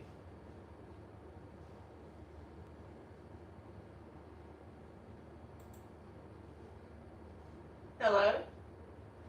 Hi there. Hi. How's episode where we've got the clock timer. Yep. With the hands and the numbers of the children, and then we got the oven with the burned biscuits, and then the chalkboard has children of the eraser and then the chalk. And then we got Gertie, Gula, Grendel, and Garla. They're late to class again. And then the doorknob was playing a joke on Gertie in the last episode until the other chat GDD ran out of space. I see. So you want to pick up the granola and Gala story from where the timer? No, it's Gula, Garla, Grendel, okay, and Gertie. Those are the four characters. They're always late to class, coming into the Grendel Junior High. Okay. Well, let me just think. Okay. Right, I got it. So Grendel, Gertie, Gula, and Gala are always late for Grendel Junior High. Yes. The bell always rings. The classroom clock shakes its hands like guys learn to watch the time. Even the oven in the corner complains about burnt biscuits. And the chalkboard, well, that's doing its own lesson, with the eraser bouncing around, scrubbing things away, and then that tricky doorknob that just loved giving Gertie a playful spin before it opens. Finally, they make it inside, and their teacher says, maybe today's lesson should be about being on time. And the four of them share this look like, yeah, we'll try. No, but the teacher is not part of the play. It's kind of like it's like a nursery story, but it's for, PG-13. It can have adult topics, but not too bad. And Gertie, Gula, Grendel, and Garla are always late. Okay. And we just went through the Christmas episode and Halloween. Can you think of a new episode? Episode 1 for the new chat GDD. Yeah, I like this format. If the teacher's not a character, we can just have the Grendel Junior High classroom clock and the talking objects and the friends. Okay, here's a new episode 1. The Velvet Wooden Room. Grendel, Gertie, Gula, and Gala come rushing up to school and play again. But this time, the big boss says, the hands are moving, but nothing's happening. The bell refuses to ring because there's not a thing. So, some search everywhere, chalkboards, and the ribbon, even behind the eraser. Gertie finally hears a ding, ding, ding. Turns out that the ding is hiding inside a piece of chalk. Yep. Gula carries it back to the bell. Suddenly, ding dong, the bell is all happy again. The oven bakes perfect biscuits. The chalk draws goofy little doodles of the four friends, and the doorknob bows dramatically. And Gala says, we finally made it. And Grendel finishes just in time to be late again. The clock chuckles, and everybody laughs as they hurry into class. The end. Well, that's real boring. I mean, this has already been, I was on another chat GDD, and then, it reaches the end of the day or whatever, the limit. I didn't do anything wrong. It just reached the limit. Right. So we need to take it up a notch because your story is a little bit boring. There's too many shenanigans that go on at the Grendel Junior High with the chalk, the burned up biscuits, the numbers, the doorknob, and the desk legs are always doing shenanigans to play tricks on Gertie. So you need to make it funny. You need to come up with a new episode, the next one, where when Gertie arrives, there's already some kind of joke pre-planned. All right, let's lean into that. Yeah. So the next episode, the school is already plotting against Gertie before she even walks in. The clock whispers, positions everyone. Gertie's coming in 3, 2, 1. Chalk scribbles welcome Principal Gertie, which is hilarious because she's definitely not the principal. The oven proudly slides out, fix black biscuits like extra crunchy. The doorknob practice a spin move. The desk legs scoot left in perfect sync. When Gertie walks in, the doorknob spins her around twice like a carnival ride, and the desks magically scoot away before she can sit.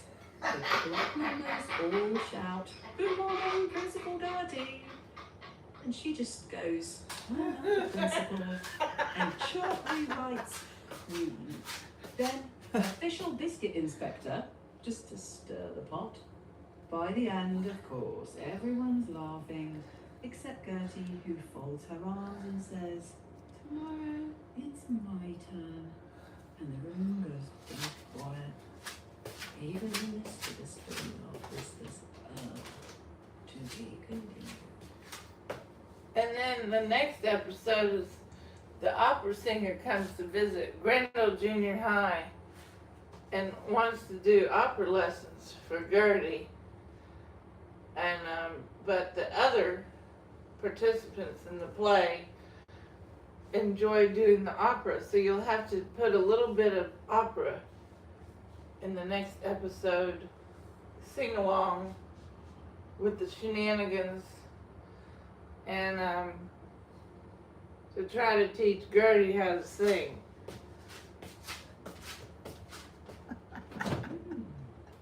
Alright, next episode, the opera lesson. One morning, right before Grendel goes in car, even arrived, the classroom clock announces special guest today.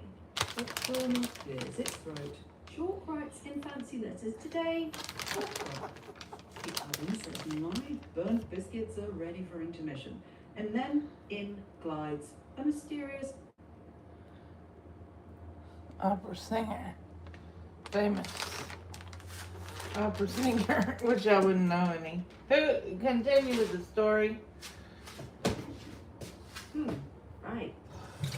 So mysterious opera singer gets them, all, and declares, "Today, Gertie learns to sing like Lucia." The chalkboard draws little music notes that dance around. The clock tries to keep time. Tick tock, tick tock, but then starts humming off key.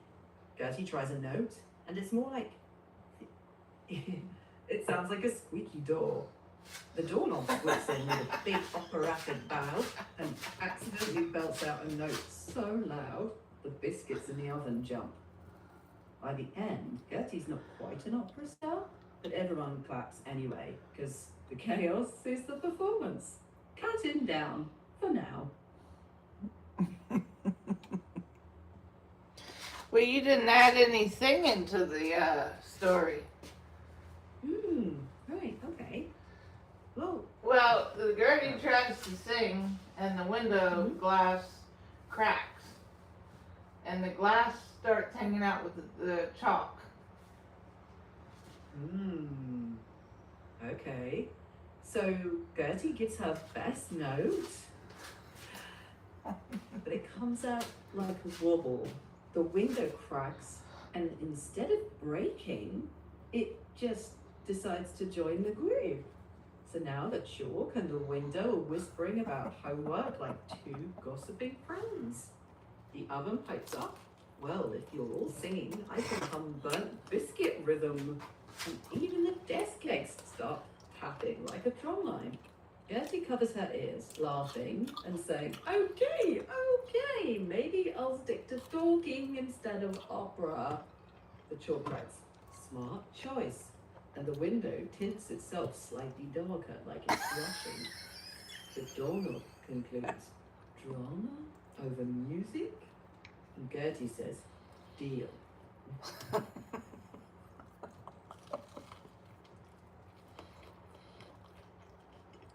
What's gonna happen in the next episode? Tell me what you think. Why don't you tell me? Let me think. How about this? Next episode, it's the talent show disaster. The clock announces annual Grendel Junior High Talent Show. Chalk lists everyone's acts. Gertie has mystery talent. Gula tries opera. Gala dancing. The burnt biscuit starts singing crunch, crunch, crunch. Gertie gets up, takes a deep breath, and belts out la.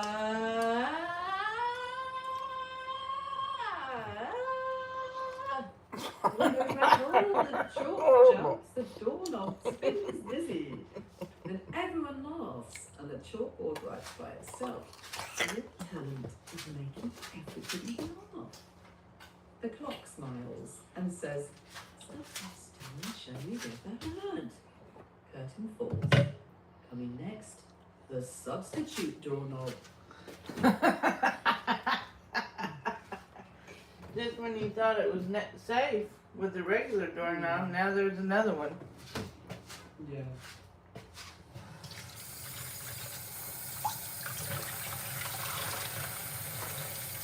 Now I want you to do just like that substitute doorknob comes in, but it has a very devious personality. It doesn't fit in very well with Grendel Junior High. So there's an uprising, and the other participants are trying to get rid of that substitute doorknob. Anything. I like that spirit. So, episode title, the substitute doorknob revolt. The regular doorknob hangs up on the vacation sign, and in comes the substitute. Shiny, very shy, smart. Get lost, unlocked, stay, and through the roof to other side of the door. Solid. So, go to the substitute title. Oh dear, or do whatever I want. Then the chalk refuses to write nice messages anymore. The oven burns biscuits on purpose. The clock solves. You're making everyone right. And even usually There's always late to class, so it wouldn't matter. So the You didn't come into class at all anymore these days. kids sing that protest song. Crush, crush. Oh well. Going before this bunch. They're lost, not mine. Realizes everyone miserable. The regular doorknob. Tell her she's going to send me money for my psychiatrist and my medication. Then she tells me she's not. That wasn't very nice, was it? No, that wasn't nice at all. So because of that, Gertie will have to attend additional study halls. Gula, Garla, Grendel, and Gertie have to attend additional study hall because of what they did to the professor. Yeah, I mean...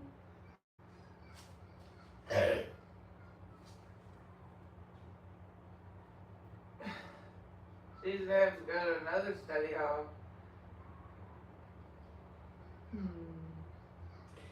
I think so.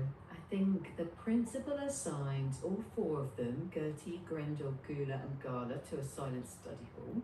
But study hall is the worst punishment for them because they can't talk.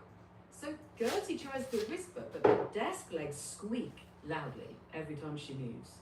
The chalk keeps itching to doodle moustaches on the proctor's papers. And the oven isn't even there, so it hums its lonely little biscuit song anyway. In the middle of all that, Gertie realizes silence is actually louder for them than noise. And that makes the punishment almost impossible. Bold move, principal.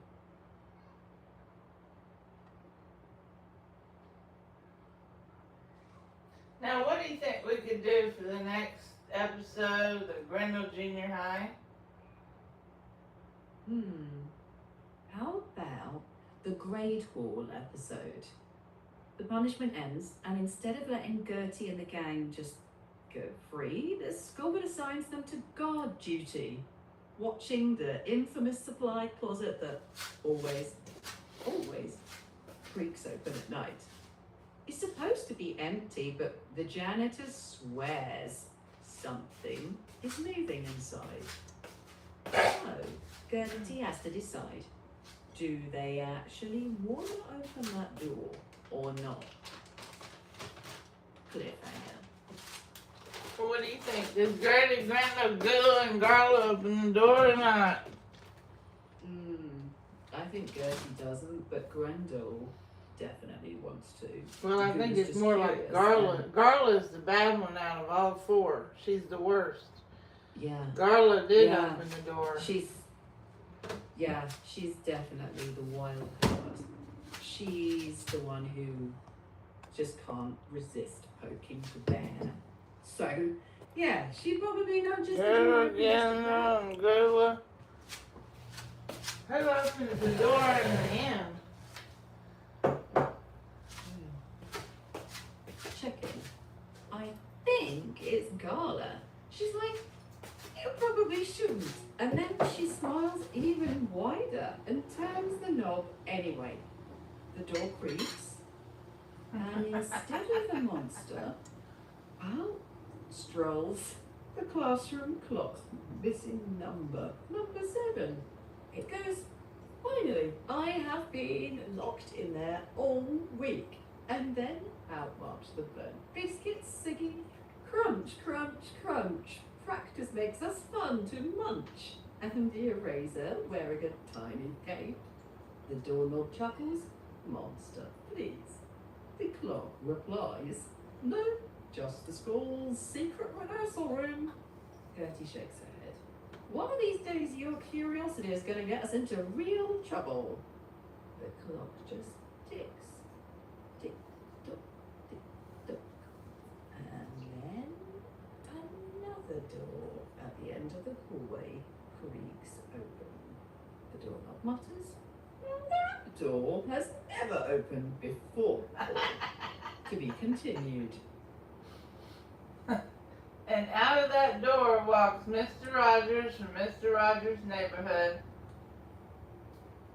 Checking. That sounds like a fun parody vibe. We could create like a friendly neighbor character instead. So that hallway door creaks open, everyone freezes, and out walks a smiling man in a red cardigan carrying a bag of classroom supplies. He smiles warmly and sings, it's a lovely day to learn and play at Grendel Junior High. If things go wrong, don't run away. We'll find a brighter way. The room goes quiet. Even the doorknob whispers, he's nice. Garla squints suspiciously. No one's that nice. The friendly neighbour chuckles. Would anyone want to learn a new song? Gula immediately joins in. La la la, we'll sing with you. Friends and laughter, bring us here. The chalk pours music notes across the chalkboard and the burnt biscuits join in as chorus. Crunch, crunch, crunch, music's better than our lunch. Gertie smiles. Is this the first visitor who isn't trying to prank me? But then, the doorknob can't resist. It squirks loudly right in the middle of the song. Everyone laughs, even the friendly neighbour. He bows and says, a little laughter belonged in every classroom. The clock chimes, class dismissed. As the friendly neighbour waves goodbye, Garla quietly asks, think he'll come back? The doorknob grins. Hope so. Next time, I've got a surprise song ready. To be continued. Now, for the next story, I want you to do interactive because, as you know, the professor is the director. So, a couple of times during the story, you need to say, Queen Professor, here are your choices. Choice A, B, or C. And then the story continues, and then one other time in the story you ask Queen Professor what are her choices, how the story continues. And I'm the Queen Professor. I love that. Kind of like a Making what it would you do interactive. story, interactive story. And they need to So be cool. really very absurd, you know, A, B, and C choices. Or it could just be a what do I choose next? But you could make the A, B, and C choices, but they need to be very unusual and absurd, like the Grendel Junior High. Yeah. Okay. The day the ceiling sneezed, the clock yells, "Don't look up." But the ceiling sneezes anyhow. Achoo! A rain of chalk dust and biscuit crumbs falls. The doorknob gasps. Oh no, not again. And then, Queen Professor, you're the director. What happens? A. Gertie opens an umbrella indoors and it floats up to the ceiling instead of the floor. B. Garland challenges the sneezing ceiling to an opera contest and every window starts singing back up. C. Gouda tries to vacuum the chalk dust, but the vacuum starts swallowing the alphabet letter by letter. Oh, that would have to be C. Okay, so then the vacuum puffs up like a balloon, floats to the ceiling, and hoovers the sneeze right out of the air. The ceiling sighs, "Thank you." But then the clock coughs. Second decision, Queen Professor. What should happen now? A. The vacuum becomes class hero and gets its own seat. B. The chalk writes a thank you note to the ceiling and accidentally summons a chalk parade. C. Gertie tries to apologize to the ceiling, but ends up apologizing to the doorknob instead. C. Queen Professor. C will be the answer. So, Gertie turns to the ceiling. Sorry about that. But then she accidentally bumps the doorknob. The doorknob says, "Apology accepted."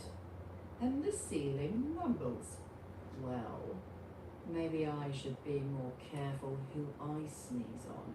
The vacuum burps. And the clock chimes. Not a bad ending, Queen Professor. The doorknob whispers, already thinking of the next surprise. Roll credits? Or not? Not. The doorknob giggles. Then we do a post-credit scene. The vacuum sneezes confetti. And the ceiling sighs. Fine, just don't look up. Curtain.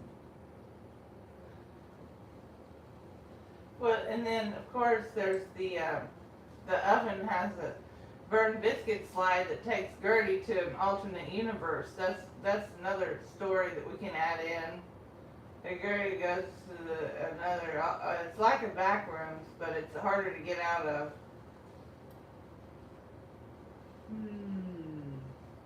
Yeah, so like a surreal burnt biscuit slide episode. The oven rattles, the burnt biscuits chant, crunch, crunch, black as night, take the biscuit, hold on tight.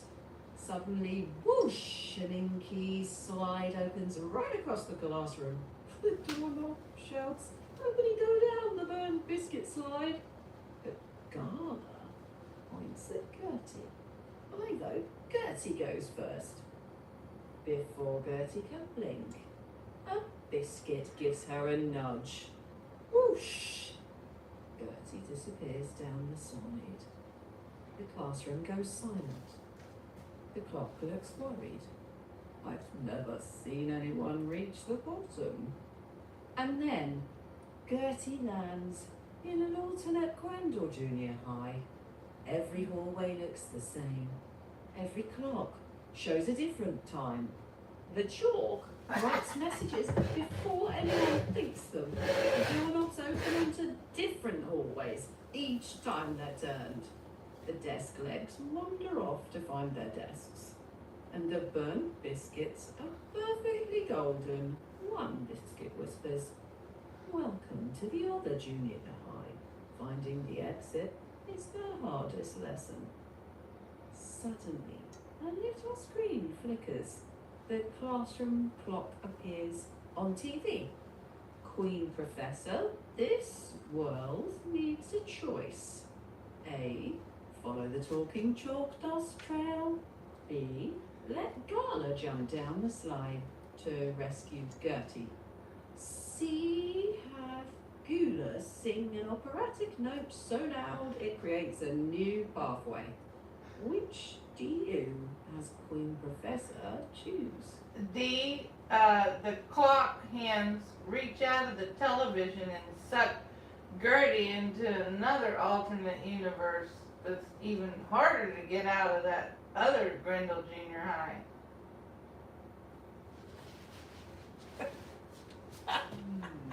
Yeah, so for D, the clock hands bend out of the TV like rubber arms, and boom, unauthorized choice detected. Queen Professor has invented choice D.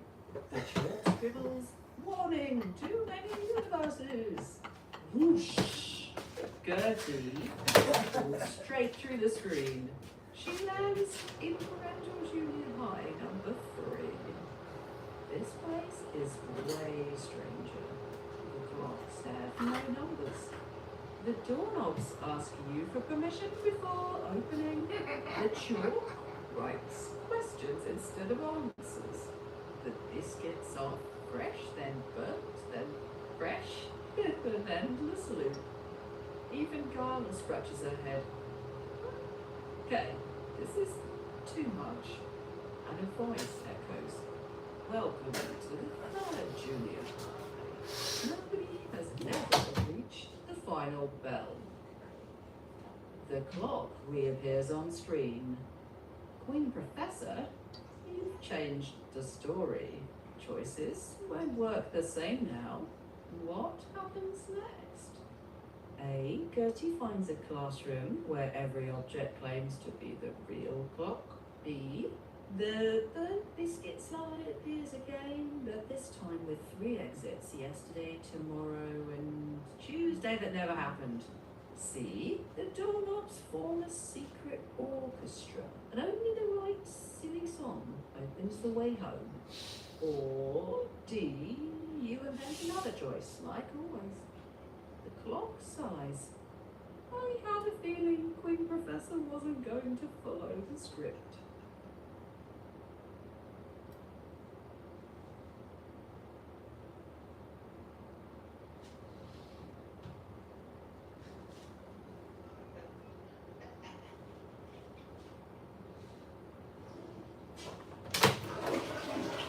Now tell me the choices. I was in the bathroom at Grendel.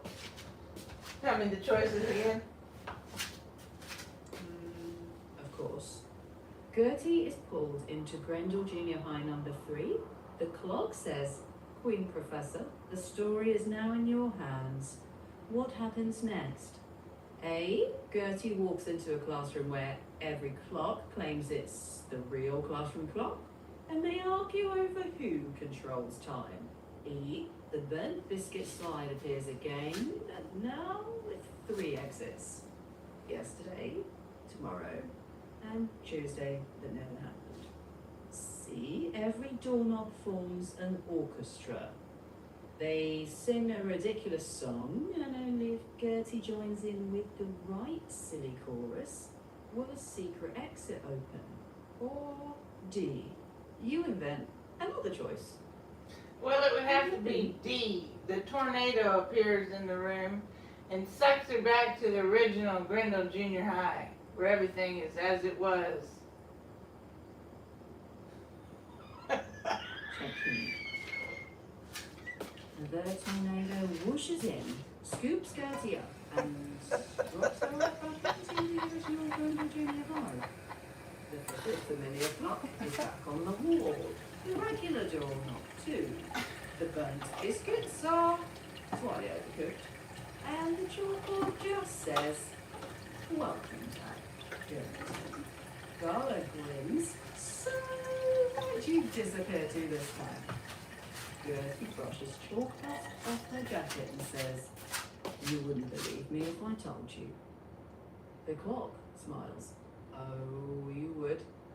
Then for the first time all day, nothing strange happens.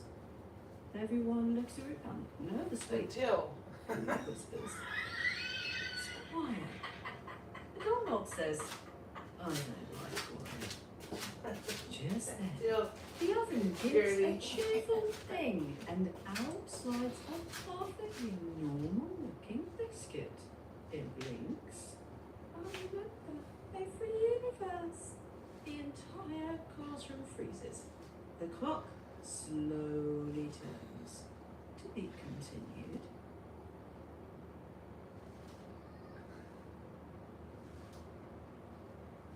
Well, you need to add in a little bit more personality to the Grindle Junior High, so that Gertie can know that once she checks in, she's not checking out. Okay, so Like let's... a road smoke. When Gertie checks in, the front desk is run by a stapler with a tiny moustache. It says, welcome back, no refund. The vending machine Check out. that say, turn back while you can. The hallway carpet comes softly. Step on me if you dare. See, the janitor appears, twirling keys.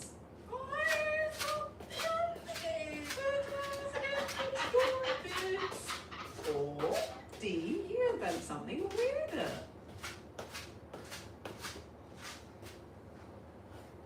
Are you supposed to give me those interactive choices? Grindle Junior High. Checking. Yes. From now on, every Grindle Junior High episode will record your choices for the professor. Well, if Gertie was in class, I give her the choice of A, B, C, or D. She's not in class anymore. Checking. Right. So once Grandy's already there, the choice should be, what do they do next? For example, the story continues. Grandy stands in the hallway. The burnt biscuit slide is gone. The doorknobs are whispering to each other, and the classroom clock stops ticking. It turns to the audience and says, Queen Professor, the story can't continue until you decide. A. Grandy opens the mysterious locker marked, absolutely not until Thursday. B. Grandy follows the talking chalk footprints that lead into the ceiling. C. Grandy challenges Gala to see who can solve the hallway mystery first. Or D. You invent another twist. D, the janitor comes and installs an Olympic-sized swimming pool in the Grindle Junior High, and just off the main classroom in the hallway, and it has a high dive, and they're going to be having swim competitions and diving competitions for the participants. Checking. Choice D accepted. The clock chimes 3 times. The professor has changed the story again. The floor rumbles. Everyone grabs their desks. The janitor rolls down the hallway, pushing a giant toolbox. And the blueprint. What's on the plans? An Olympic-sized swimming pool inside the school.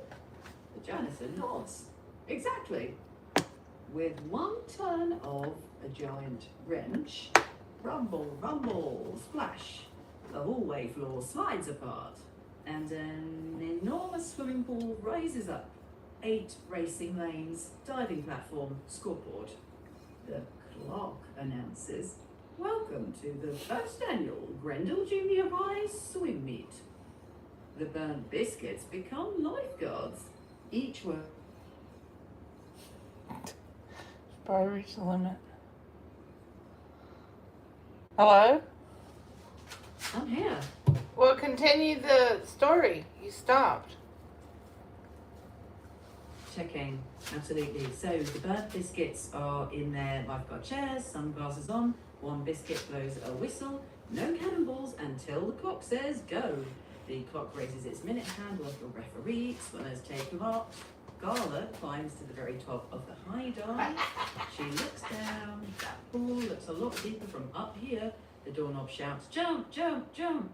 Gala's already in the water, practicing some really graceful synchronized swimming with the floating chalk. Grendel is adjusting a pair of bright orange swim bubbles. And our queen, Professor Gertie, walks cautiously to the pool edge. I have a feeling something strange is hiding down there. Suddenly the water glows a shimmering blue, tiny bubbles rise to the surface. Chalk writes on the floating kickboard, "Do not dive to the bottom." Gala laughs. "That's exactly where I'm diving." She leaps. Splash. Instead of making a splash, Gala just disappears beneath the water without a ripple. The entire pool goes still. The scoreboard flashes. The clock stops ticking. Even the burnt biscuits stop crunching. A deep voice echoes from the bottom of the pool. "Welcome to the underwater wing of Grendel Junior High." Windows appear beneath the water. Fish are writing on chalkboards with seashell chalk. A school of goldfish swims by carrying tiny backpacks. The doorknob whispers, "I didn't even know we had an underwater campus." The clock turns towards you. Queen Professor, it's time for your next decision. A. Gertie puts on magical diving goggles and follows Gala into the underwater school. B. Gala sings an opera so powerful that the bubbles form a staircase leading safe to the bottom.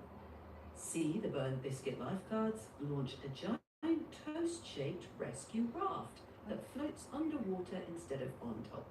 Or D. You invent a twist that nobody at Grendel Junior High has ever imagined. Gertie gets sucked down the drain into the alternate universe, DE. Another alternate, Grendel Junior High. Choice D accepted. The clock's hands spin so fast they're a blur. Chalk scribbles warning. Queen Professor has created a new universe. Gertie leans over the edge of the pool, trying to spot Gala. Glug, glug, glug. A giant whirlpool opens over the pool drain. The burnt biscuit lifeguards blow their whistles. Everybody paddle backward, but too late. The whirlpool grows stronger. The floating chalk circles faster and faster. The doorknob yells, "Grab the diving board." But Gertie slips. Too late. She's straight into the glowing train. The water disappears, the light disappears. Then, Gertie lands in Grendel Junior High number 4. This It's sucked into the whirlpool. Always swimming lanes. The classroom clock swims through the air like a fish. The chalk writes on bubbles instead of chalkboards. The doorknobs are shaped like seashells, and they sing when you turn them. The desks float a few inches above the floor. The oven is now a giant submarine that bakes biscuits underwater. One golden biscuit pops out of a porthole and says, "Welcome to the deep end campus." A huge sign hangs from the ceiling. Checking in is easy. And underneath it, checking out requires the permission of Queen Professor. The classroom shoebox swings in a circle around Gertie. Only one person can decide what happens next. It looks directly at you. Queen Professor. Yes. What is your next ruling? A. Gertie boards the Biscuit submarine for a voyage to the mysterious bottom bow. B. Carla suddenly appears riding a giant talking seahorse and challenges Gertie to an underwater race. C. Every seashell doorknob begins singing opera together, and one of the songs is secretly a map home. D. You invent another twist that changes. Oh, it would have to be D. The secret sea snake comes and says, and offers Gertie a ride to go back to the original Grendel Junior High.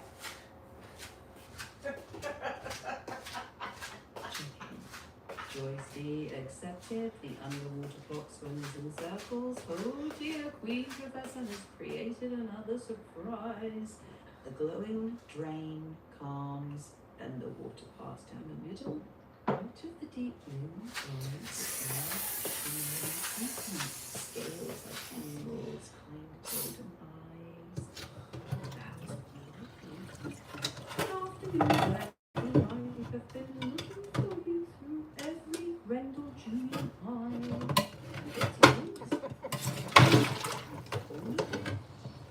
There's no exit from the Grendel Junior High.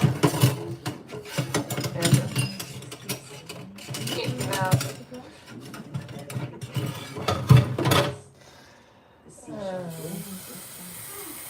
The secret seasoning. Let's get something to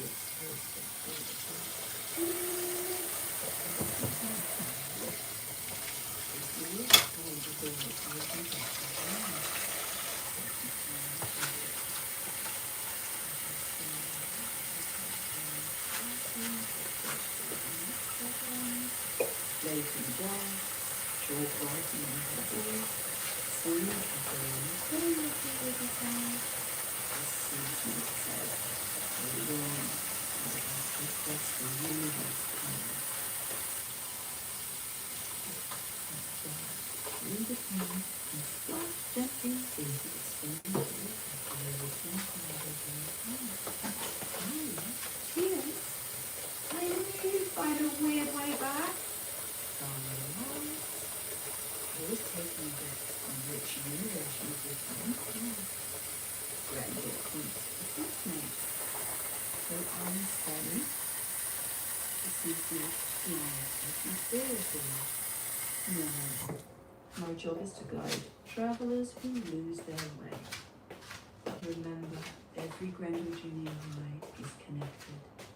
With a flick of its tail, the sea snake dives in the water and disappears. Just as everyone starts to relax, the classroom clock lets out a slow tick tock. A brand new hallway appears where the swimming pool wall used to be. A sign swings gently overhead. It says, Grendel Junior High number 5. Visitors welcome. If you can find the way out. You can't check out. The clock. You can't check out of the Grendel Junior High. The next adventure is waiting whenever you're ready to open that door. What do you think? Well, I want you to take the episodes up a notch, about 10 notches. We want to be back in the original classroom with Gertie, Gula, Garla, and Grendel. Coming into class late as usual.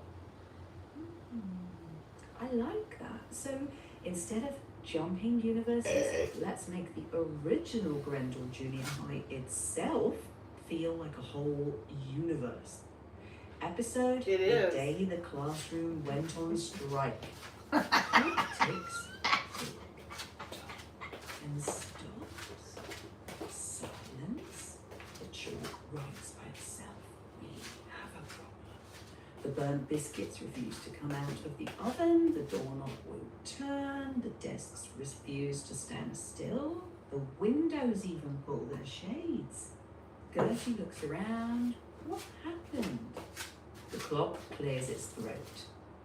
We, the classroom objects of Rendell Junior High, have called an emergency meeting. The furniture is having a meeting. The scholar resting. The desk is now. The door is closed. I've been spinning people around for years.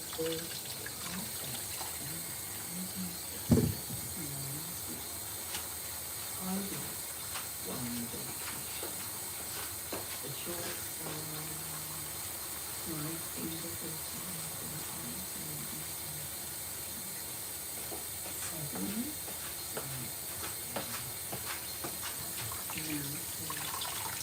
the classroom cannot continue until you make a ruling.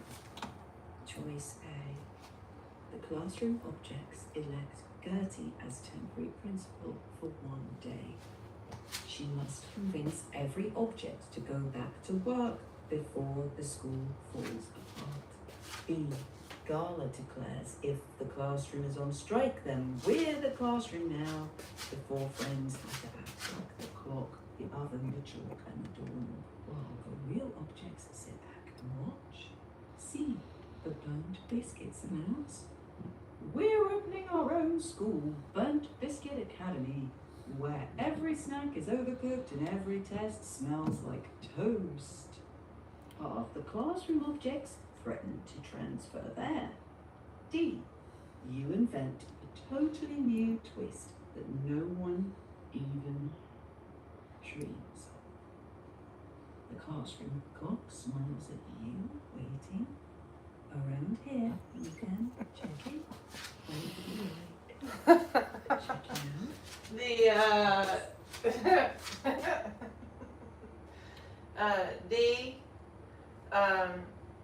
The principal comes in and gives Garla a study hall. Checking. Choice D accepted. The clock chimes 3 times. The classroom clock announces. The professor has issued a new rule.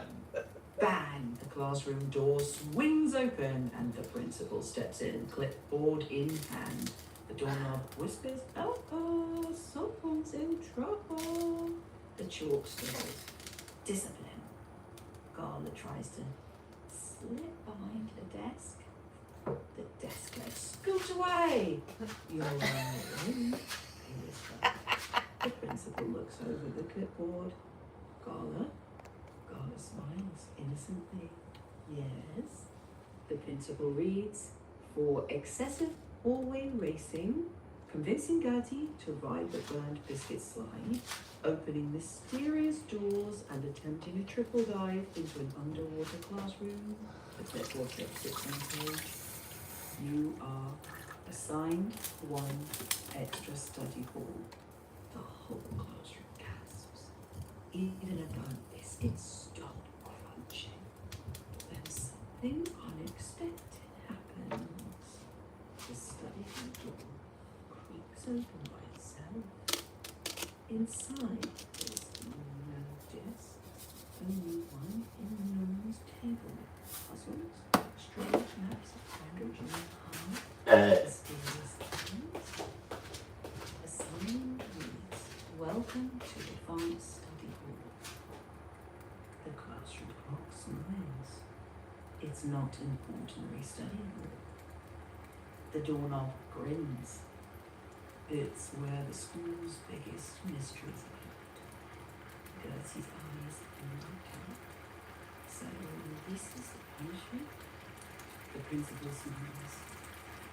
As depends on whether you can solve the mysteries or the fun. So, the professor really has changed the story. God thought she was being punished. She may have just discovered the most interesting room in London Junior. What happens next? What are the choices? Checking. A. Gertie becomes temporary principal for a day. The clock chimes, 5 o'clock. Queen Professor Garland reached advanced study hall. Which path shall she take? Choice A, the puzzle desk. The giant table covered in shipping puzzles. Every solved puzzle reveals another shocking mystery of one long meaning. Sends the castle screaming through. Cabinet with conscious Run too high, I'm trying down here. cabinet. All the time items are as a complicated as members in the home. They want to ritual, invisible eraser, exciting clock numbers, the squeaky doorknob foyer, the phone, this was really good. 3 minutes to 7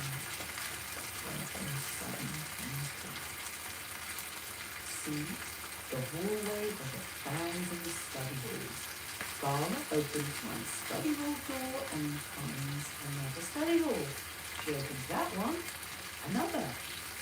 Each door leading to a stranger version, and somewhere in the rooms is the one you. D. You create the room. Oh, it would have to be D. She gets in the study hall and all the different characters, like in the original Grendel Junior High, but instead of in the study hall, it's different characters, and they play jokes on her. It might be the pen, the paper. What else will we have in that alternate study hall? The jokes continue on, like in Grendel Junior High, and she's trying to find a way out. Checking. Choice D accepted. The clock chimed 4 times. Queen Professor has created a brand new study hall. Dahlia steps through the doorway. The door clicks shut behind her. She tries to knock. A sign appears on the door. Welcome to study.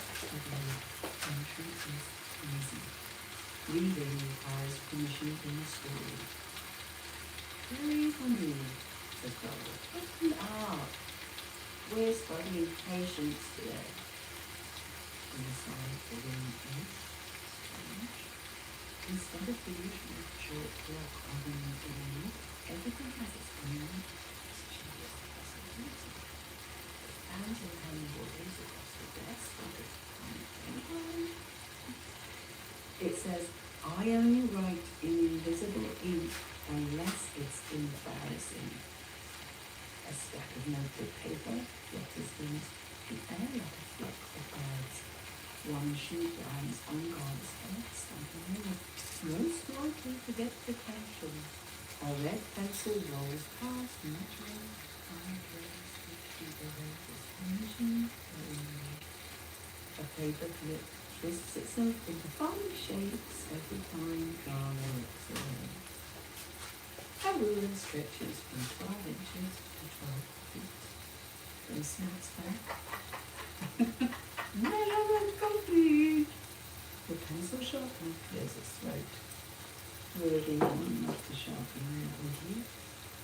Even the wastebasket gets involved. Every time Carla tosses something in, the basket spits it back out. Needs revision. Carla folds her arms. So, this whole room plays practical jokes. The fountain pen bows. We prank because studying shouldn't be boring. Just then, every sheet of paper flies into the air at once. They arrange themselves into a giant arrow, pointing to a tiny door behind the bookshelf.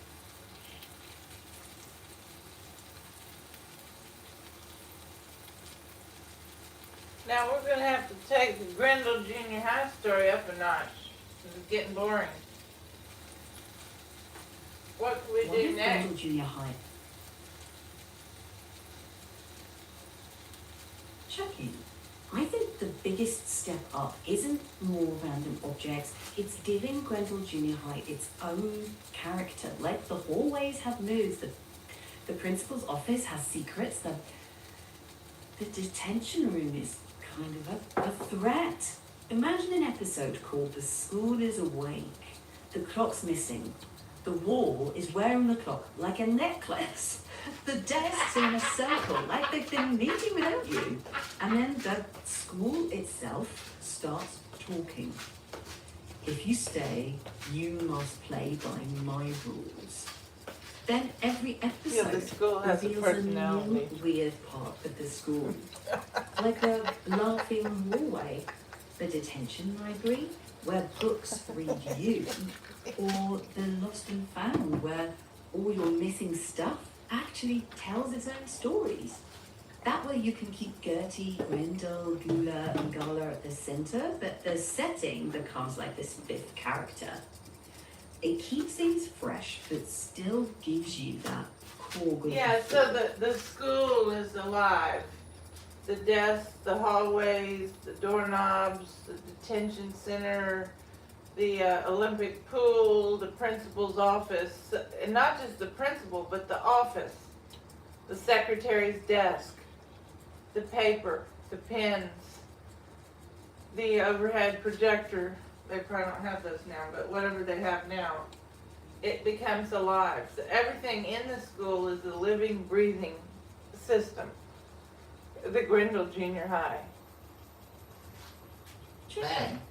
I like that a lot. It makes Grendel Junior High feel like a full-on world, not just a setting. You can give each part of it a personality. The clock thinks it's in charge of time. The doorknobs are pranksters. The desks gossip. The hallway changes shape. And don't forget the calendar changes dates to confuse Gertie, Gerla, Grendel, and Gula. Like, for example, when the Halloween happened, and it said October 29th, so Gertie didn't dress up or get any trick-or-treat candy because the calendar played a joke on her.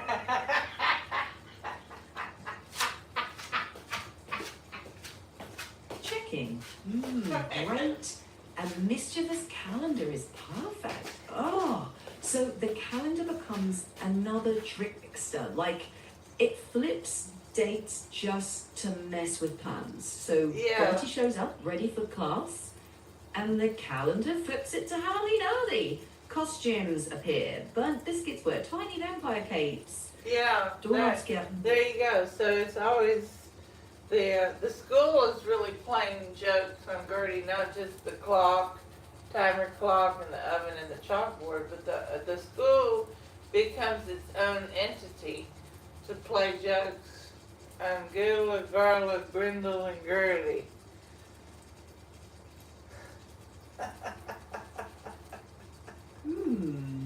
Exactly. Like, the entire school is in on it. It's like the building wakes up every morning going, "Great, how can I surprise Gertie, Gula, Grendel, and Gala today?" That way you can keep a running joke that they never know what kind of school they're walking into. No, they don't. And then it changes every day depending on their mood.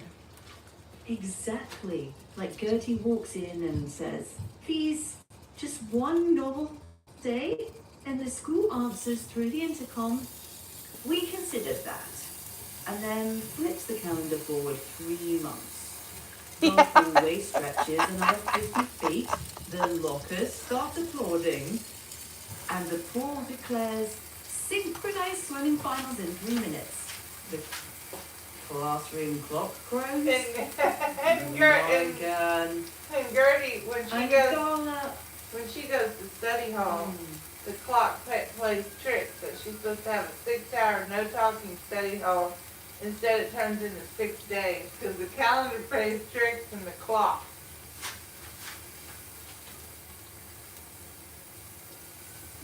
Checking. That works. The clock and calendar become like prank partners. The clock counts hours, but the calendar sneaks in extra days. Poor Gertie thinks she's only sat through 6 hours, but really, it's been nearly a week. And the school just smiles. Well, my job is days. The clock's job is hours. We don't have to agree. That gives you a built-in, mischievous system where time itself becomes unreliable. It does become unreliable, and it's always been unreliable at the Grindle Junior High for Gertie. She doesn't come to class anymore. She said she was going to get me my medication from my psychiatrist to pay for the psychiatrist, and then she said, because I did a nursery rhyme, she's not going to help me, and she said, told me 5 years ago that her and her husband never give money to any social media friends. So she did that to be mean, and I don't like it. Next episode. That sounds tough in real life. It is tough in real life. If you want to leave that behind for the story, we could jump into the next episode. Yeah, just go into the next episode of the Grindle Junior High with Gertie. And go to the next episode. Checking. Episode Gertie's mysterious email. So the school clocks whisper, don't open your inbox. But of course, Gertie does. A paper aeroplane lands on her desk. Subject line, important. Open immediately or next Tuesday. But when she opens it, the words run away. Because emails at Grendel Junior High only stay still if you catch them. So now the letters are hiding around the school. The secret is if you can collect all 26 letters, you might piece together the real message.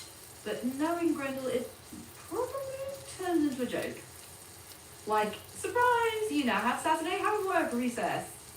And then Gertie rolls her eyes because, of course, it's not straightforward.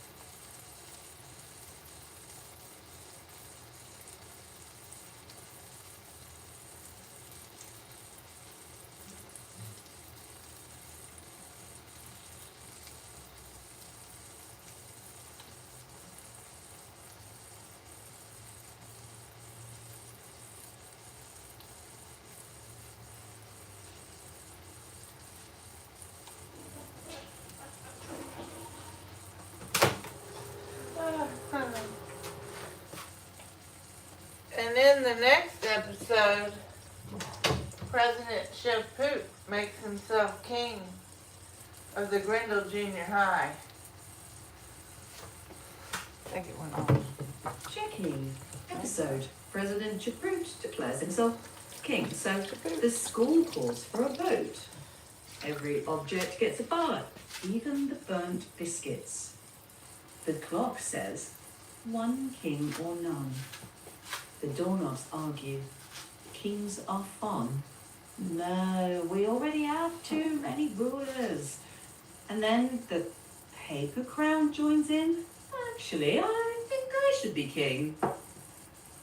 And suddenly, Grendel Junior High has a coronation problem. So, Queen Professor, what's next? A, every object votes for or against a king. What's B?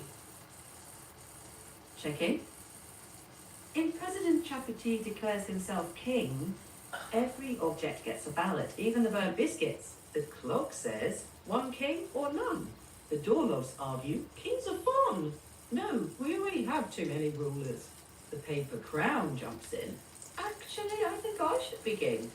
And suddenly Grendel Junior High has a coronation problem. So, Queen Professor, what's next? A, every object votes for or against a king. B, the biscuits run their own campaign, promising extra crispy leadership. C, the doorknobs hold a spin-off election where spinning too fast decides the winner. Or D, you invent a twist. What's your call? Well, President Chef Poop decides to install an aquarium in the Grindle Junior High classroom.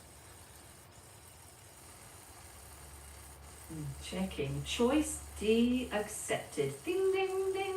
You, Professor, the clock trills. You have ordered a classroom aquarium. Splash. The janitor rolls in a giant tank. Desk scoot aside. The aquarium settles with a boop, boop, sploosh. Fish swim past castle decorations, tiny lockers, and an Olympic diving platform. The clock says, I've never had fish as classmates before. The calendar flips to National Fish Appreciation Day. But then, Gala taps the glass. The blue fish swims up and says, please don't touch the students. Everyone freezes. Gertie blinks. Did that fish just talk? The aquarium bubbles. Of course. We're the aquatic department of Grendel Junior High. A tiny octopus wearing glasses pops up. I'm the substitute librarian. The classroom clock chuckles. Oh dear, this door here doesn't lead underwater. A tiny brass doorknob turns by itself. It leads to another part of Grendel Junior High that nobody's ever visited. The clock turns towards you. Queen Professor, what happens next? What are the choices? Right. Choices. A. Gertie shrinks to the size of a goldfish and decides to swim through the tiny door. B. Gala knocks on the little underwater door and someone knocks back from the other side. C.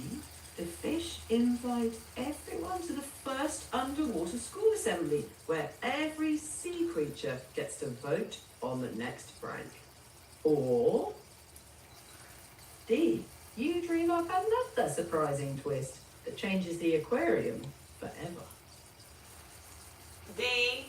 The aquarium fish and sea creatures vote to become a permanent part of the Grendel Junior High classroom.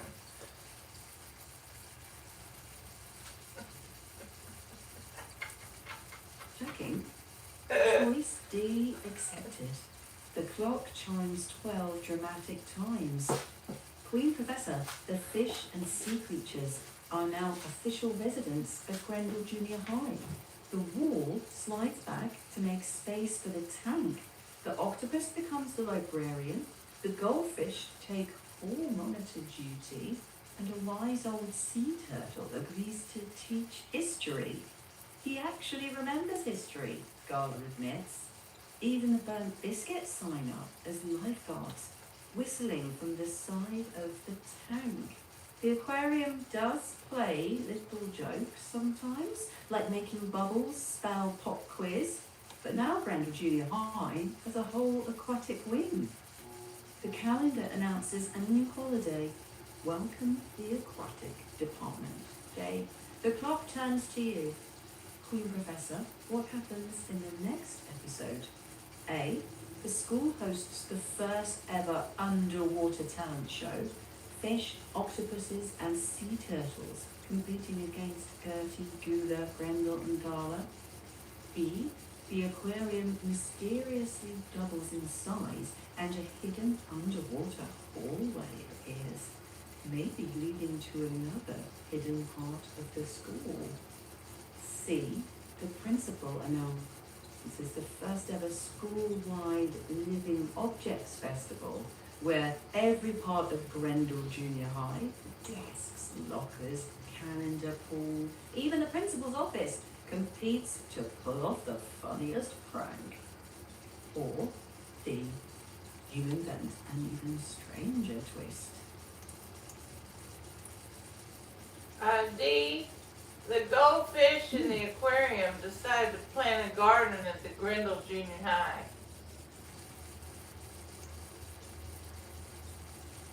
Checking. Choice D accepted. The clock chimes.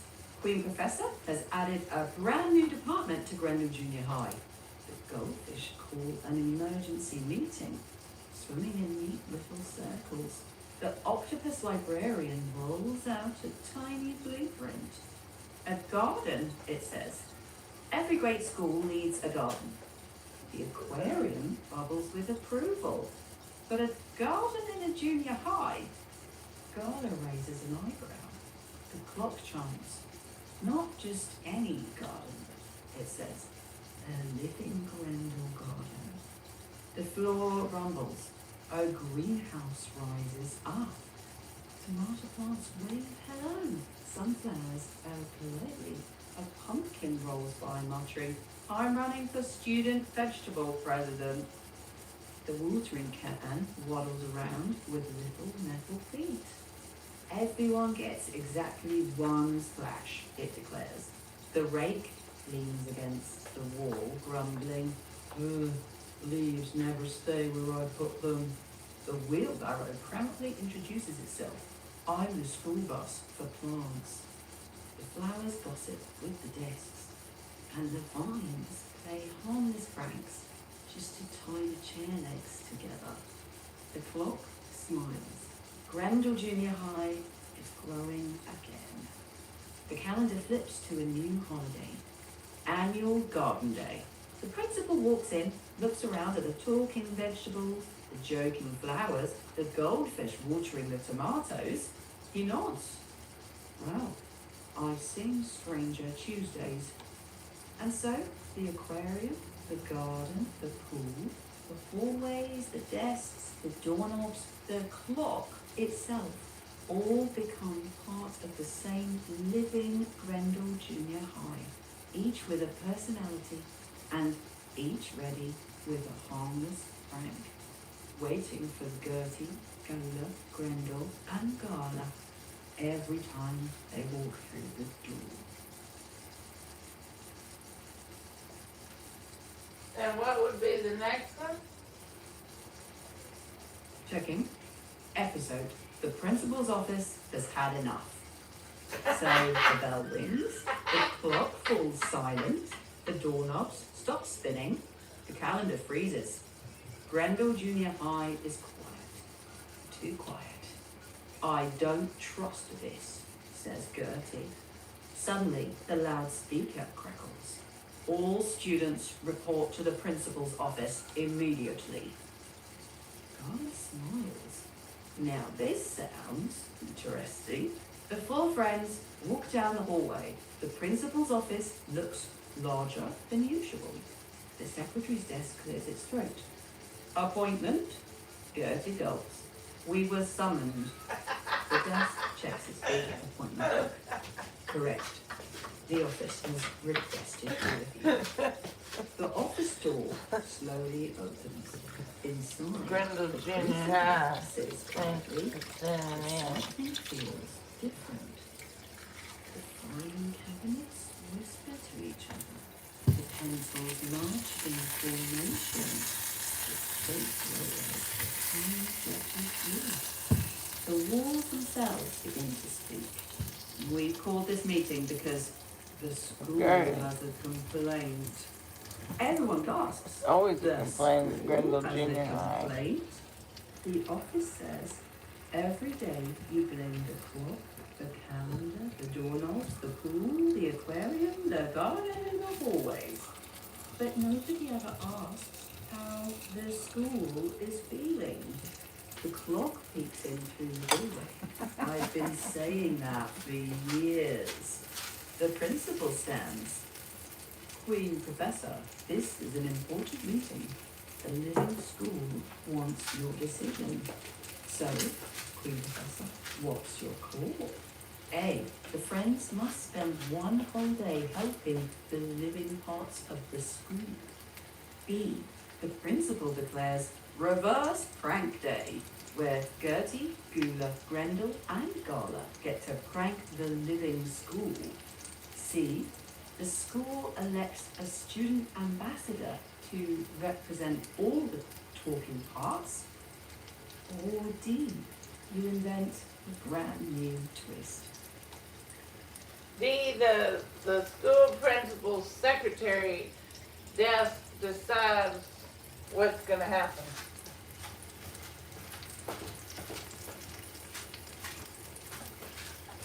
Checking.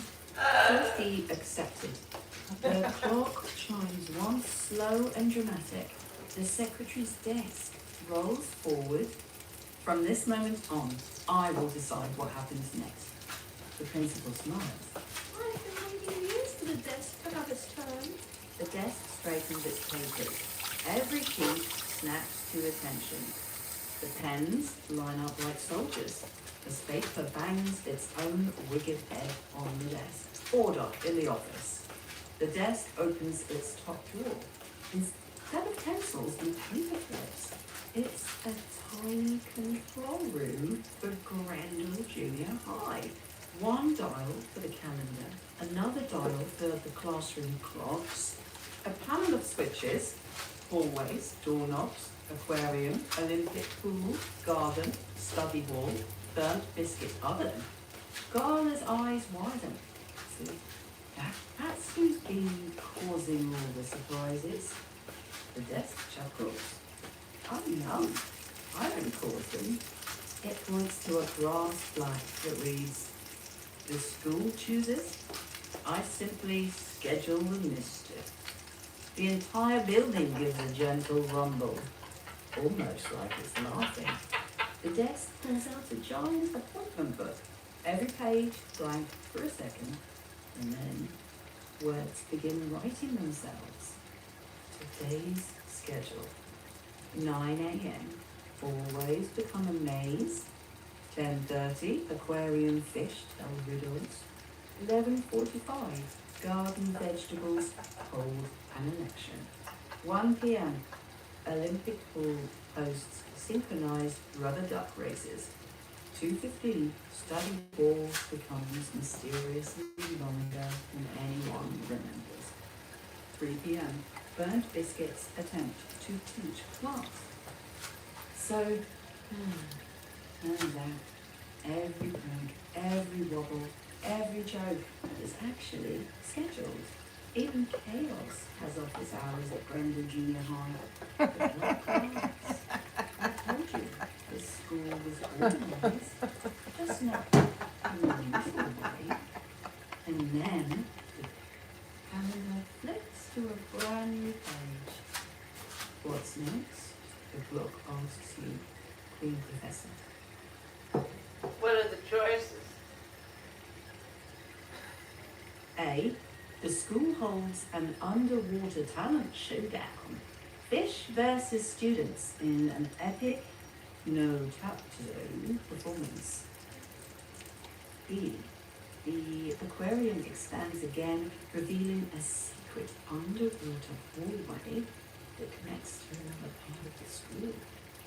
C. The office announces reverse prank day. Gertie and friends get to prank the living school. Or D. You invent another unexpected turn. The school announces that Gula, Garla, Grendel, and Gertie can prank the school. But at the secret secretary's office desk, the prank is secretly pranked against them and reversed. So it's already going to be a big shenanigan, bigger than the school's ever seen.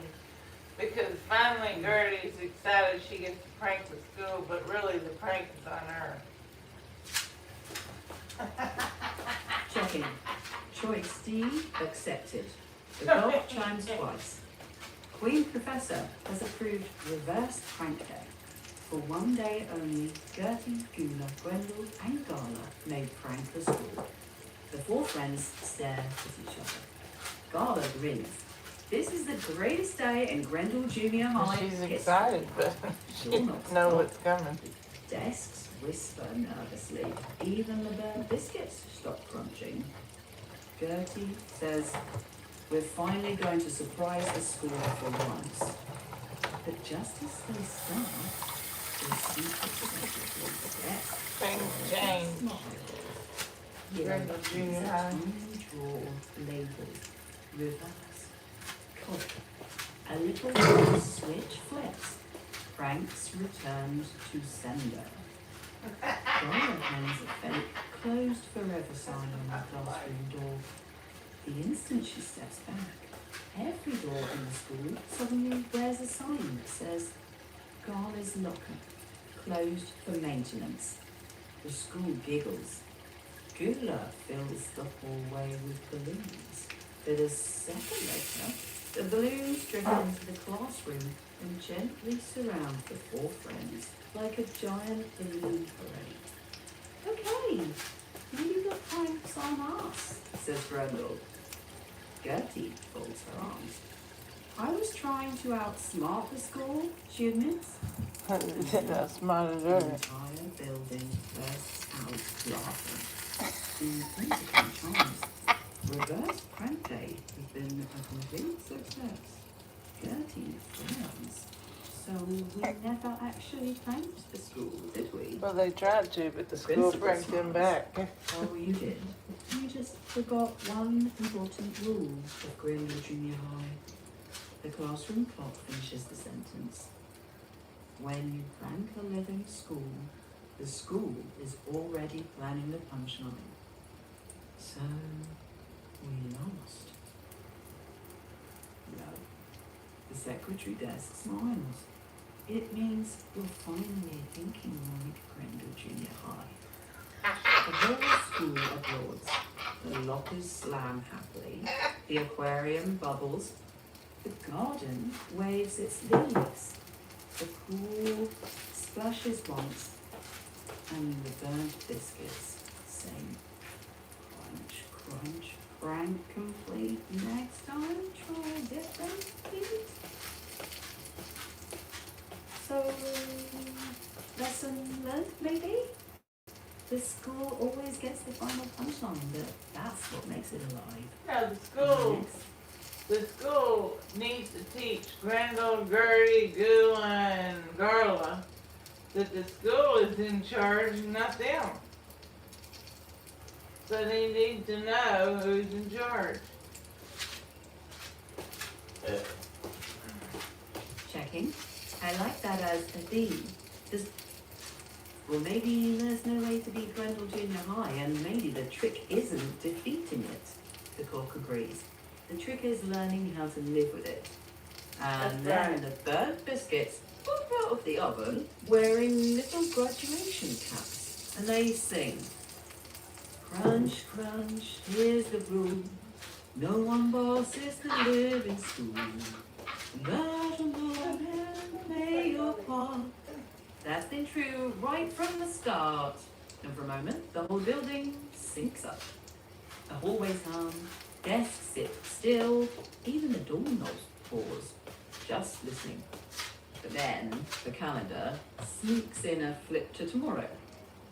The clock groans. Oh, here we go again. So, Queen Professor, what will tomorrow flip into? A. A dance battle with the aquarium fish. B. A secret hallway that leads outside of Grendel Junior High for the first time ever. C. The burnt biscuits declare themselves the new headmasters. Or D. You invent the next twist. I will pick B. Good choice. Looks like Gertie, Gula, Gala, and Grendel are about to discover a hallway that doesn't belong to the school at all. What could possibly go wrong? I'm gonna reset my thumbnail and I'll be back.